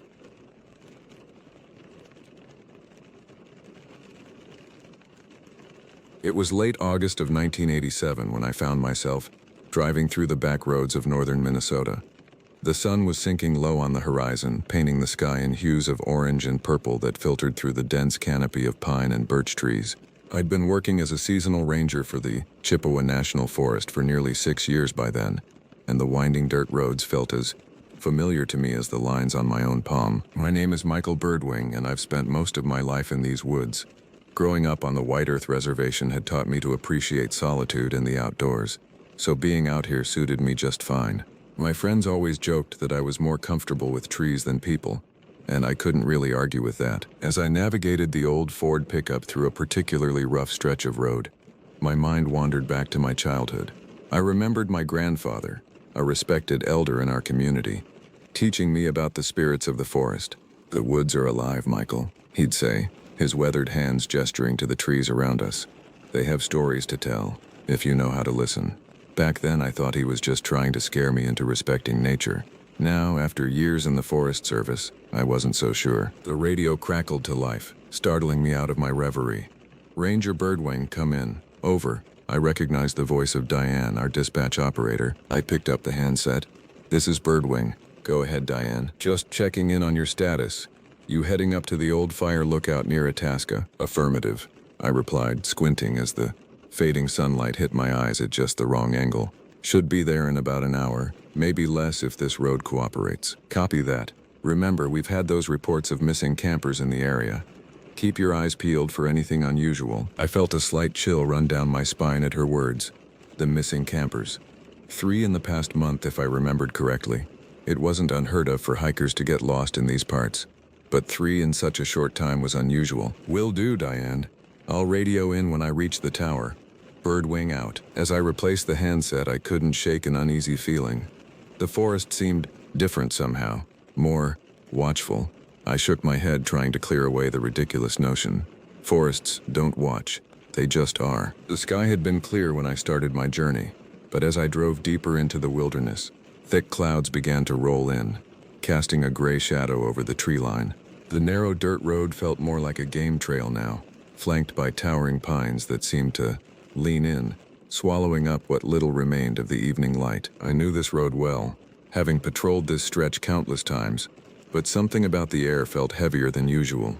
It had rained recently, and the smell of damp earth was thick, mingling with the pine needles and the faint scent of decay that always accompanied the turning of the seasons. As I rounded a bend, a flash of movement caught my eye. I slammed on the brakes, the truck skidding slightly on the damp ground. For a moment I could have sworn I saw something. A dark shape, too big to be a deer, too fast to be a bear. But as quickly as it appeared, it was gone, leaving me staring at nothing but shadows and trees. My heart was pounding, and I realized I had been holding my breath. I let it out slowly, trying to calm my nerves. "Get it together, Michael," I muttered to myself. "You're jumping at shadows now." But as I put the truck back in gear and continued on, I couldn't shake the feeling that something out there in the darkening forest was watching me, waiting, and for the first time in years I found myself wishing I wasn't quite so alone out here in the wilderness. I parked the truck about a mile from the tower, not wanting to risk getting stuck in the mud.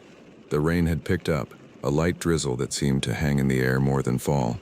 Slinging my pack over my shoulder, I started up the trail, my boots squelching in the sodden earth. I hadn't gone more than 50 yards when I noticed something strange. Scattered along the path were several deer carcasses. At first I thought they were victims of a poacher, but upon closer inspection it didn't look right. The bodies hadn't been skinned or gutted, and their throats were torn out, but in a way I couldn't explain. It wasn't clean like a knife wound, or even the result of a wolf attack. There was a gnawing sense of wrongness in the way the flesh was ripped open. The blood had dried into the dirt like it had happened hours ago, but the bodies were fresh. No signs of decay or scavenger activity. My grandfather's words echoed in my mind.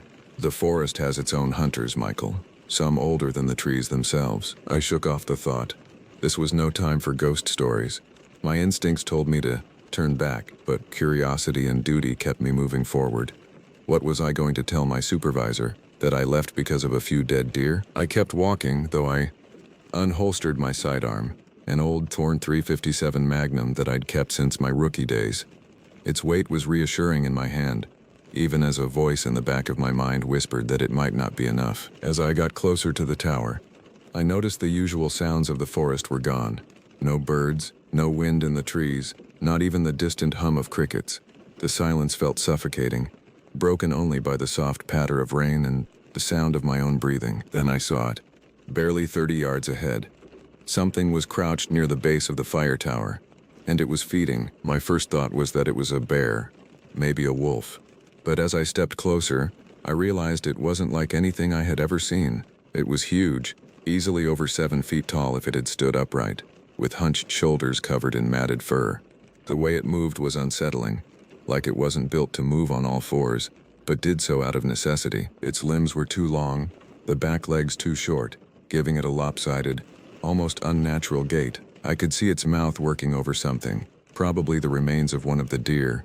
Then it stopped. It raised its head, nostrils flaring, and turned toward me. I froze, heart pounding, hand gripping the gun tightly. The face, it wasn't right. It had the elongated snout of a wolf, but the jaw was too wide, and the teeth, they didn't fit together like they should. They jutted out at odd angles, jagged, more like the maw of a wild boar than any predator I knew. It let out a sound, a kind of huff that reminded me of a horse, but it was far more primal, a sound that made the hair on my arms stand on end. Without warning, it moved, fast. I barely had time to raise my weapon before it was on me, knocking me backward into the underbrush. I fired, but I wasn't sure if I hit it. All I knew was the weight of the thing, the smell of wet fur, and the feeling of sharp claws raking across my leg. I screamed, kicked, and rolled, firing again, this time hearing a sickening thud as the bullet found its mark. It staggered, just enough for me to scramble back to my feet, adrenaline pumping through my veins. The thing swayed, blood oozing from its side, but it didn't go down.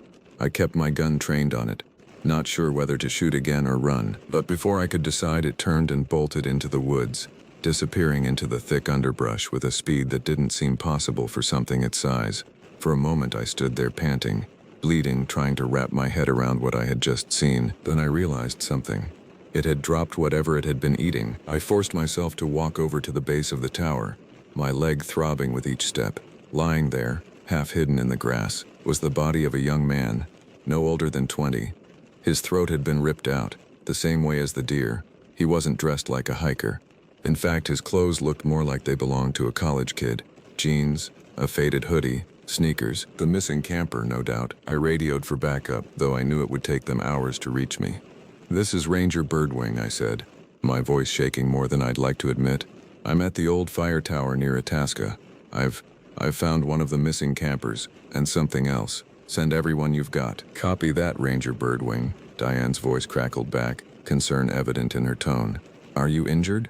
What do you mean by something else?" I looked down at my leg, the denim of my jeans torn and stained with blood. "I'm hurt, but it's not bad. As for the other thing, you wouldn't believe me if I told you. Just send help, and tell them to come armed." I wasn't about to wait around for that thing to come back, so I made my way back to the truck as fast as my injured leg would allow. I kept my gun out, ears straining for any sound that might signal its return. The rain had picked up, washing away the blood on my leg and probably any tracks that thing had left. As I drove back down the muddy road, my mind raced.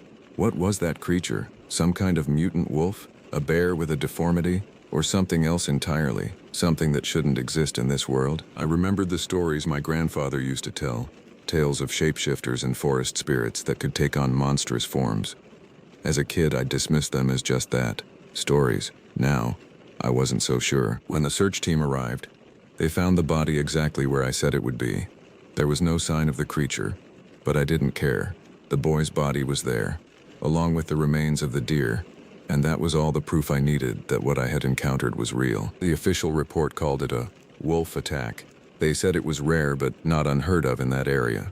They chalked up my description of the thing to shock and adrenaline, and I didn't argue. It was easier that way. But I knew what I had seen, and I wasn't the only one who believed. A few days after the incident, as I was recovering at home, I received a visit from an elder from the reservation. He listened to my story without interruption, his weathered face grave. When I finished, he nodded slowly. "Our people have known of such creatures for generations," he said. "The Wendigo, the Skinwalker, they have many names, but they are real as you and me. You are lucky to have survived, Michael." He left me with a small leather pouch, filled with herbs and what looked like animal teeth. "For protection," he said, "though I hope you never need it again. I've been back in those woods many times since that night.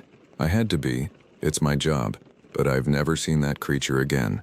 Sometimes, though, when the wind is right and the shadows are deep, I catch a scent on the air, wet fur and decay, and I remember. If I had to guess, I'd say it was something none of us had ever seen before, something older than the forest itself. Maybe it was just hungry. Maybe it was defending its territory. Either way, I'm not going back to find out. But I keep my eyes open and my gun close, because I know now that the forests hide more than just trees and animals. There are older things out there, watching and waiting, and sometimes they hunt. The years following my encounter in the woods near Itasca were marked by a constant struggle between my desire to forget and my need to understand. I continued my work as a forest ranger, but something had changed. The woods that had once been my sanctuary now held shadows I couldn't ignore. For months after the incident, I threw myself into research. I pored over old tribal records, spoke with elders from various Native American communities, and even reached out to cryptozoologists and folklore experts. Most dismissed my story as the product of stress and an overactive imagination, but a few listened, and what they shared with me only deepened the mystery. I learned of similar sightings across North America, stretching back centuries, creatures that walked the line between animal and something else, always tied to disappearances and unexplained deaths. The Algonquin spoke of the Wendigo, a creature born of human greed and hunger. The Navajo had tales of skinwalkers, shamans who could take on animal form, and in the forests of the Pacific Northwest, stories of Sasquatch took on a darker tone when compared to what I had seen. But concrete evidence remained elusive. The official investigation into the camper deaths concluded with a statement about increased wolf activity in the area. The carcasses I had found were attributed to a particularly aggressive pack. My own injuries were recorded as the result of a fall during the investigation. I knew better, but I also knew the danger of pushing too hard against the official narrative.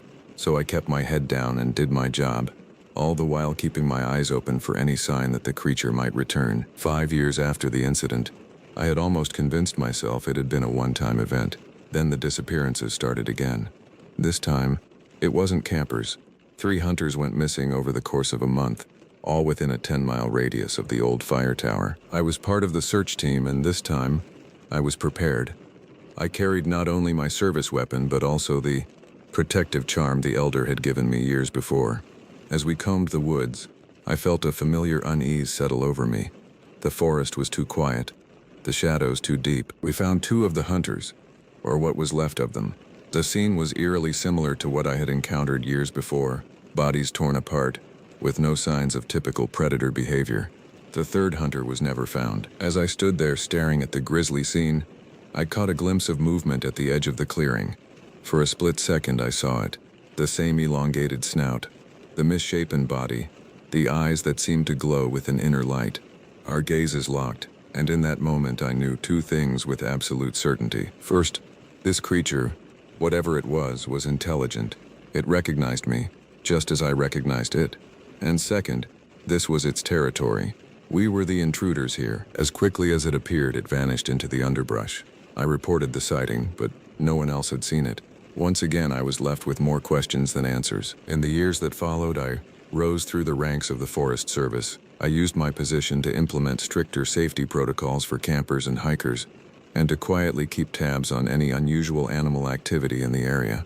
There were no more mass disappearances, but every few years a lone hiker would vanish without a trace. Now, as I approach retirement, I find myself reflecting on that night in 1987 and all that came after.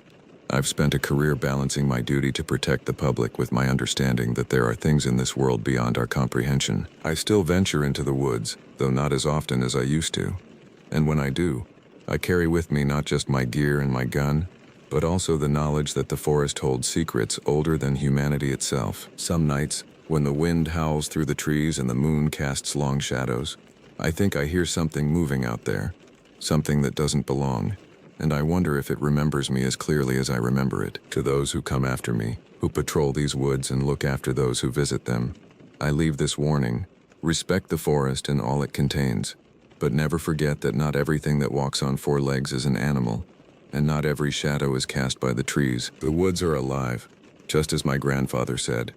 They have stories to tell, but some of those stories are better left untold, and some creatures are better left unwatched. For in the deepest parts of the forest, Where the shadows are darkest and the silence is complete, something is always watching back,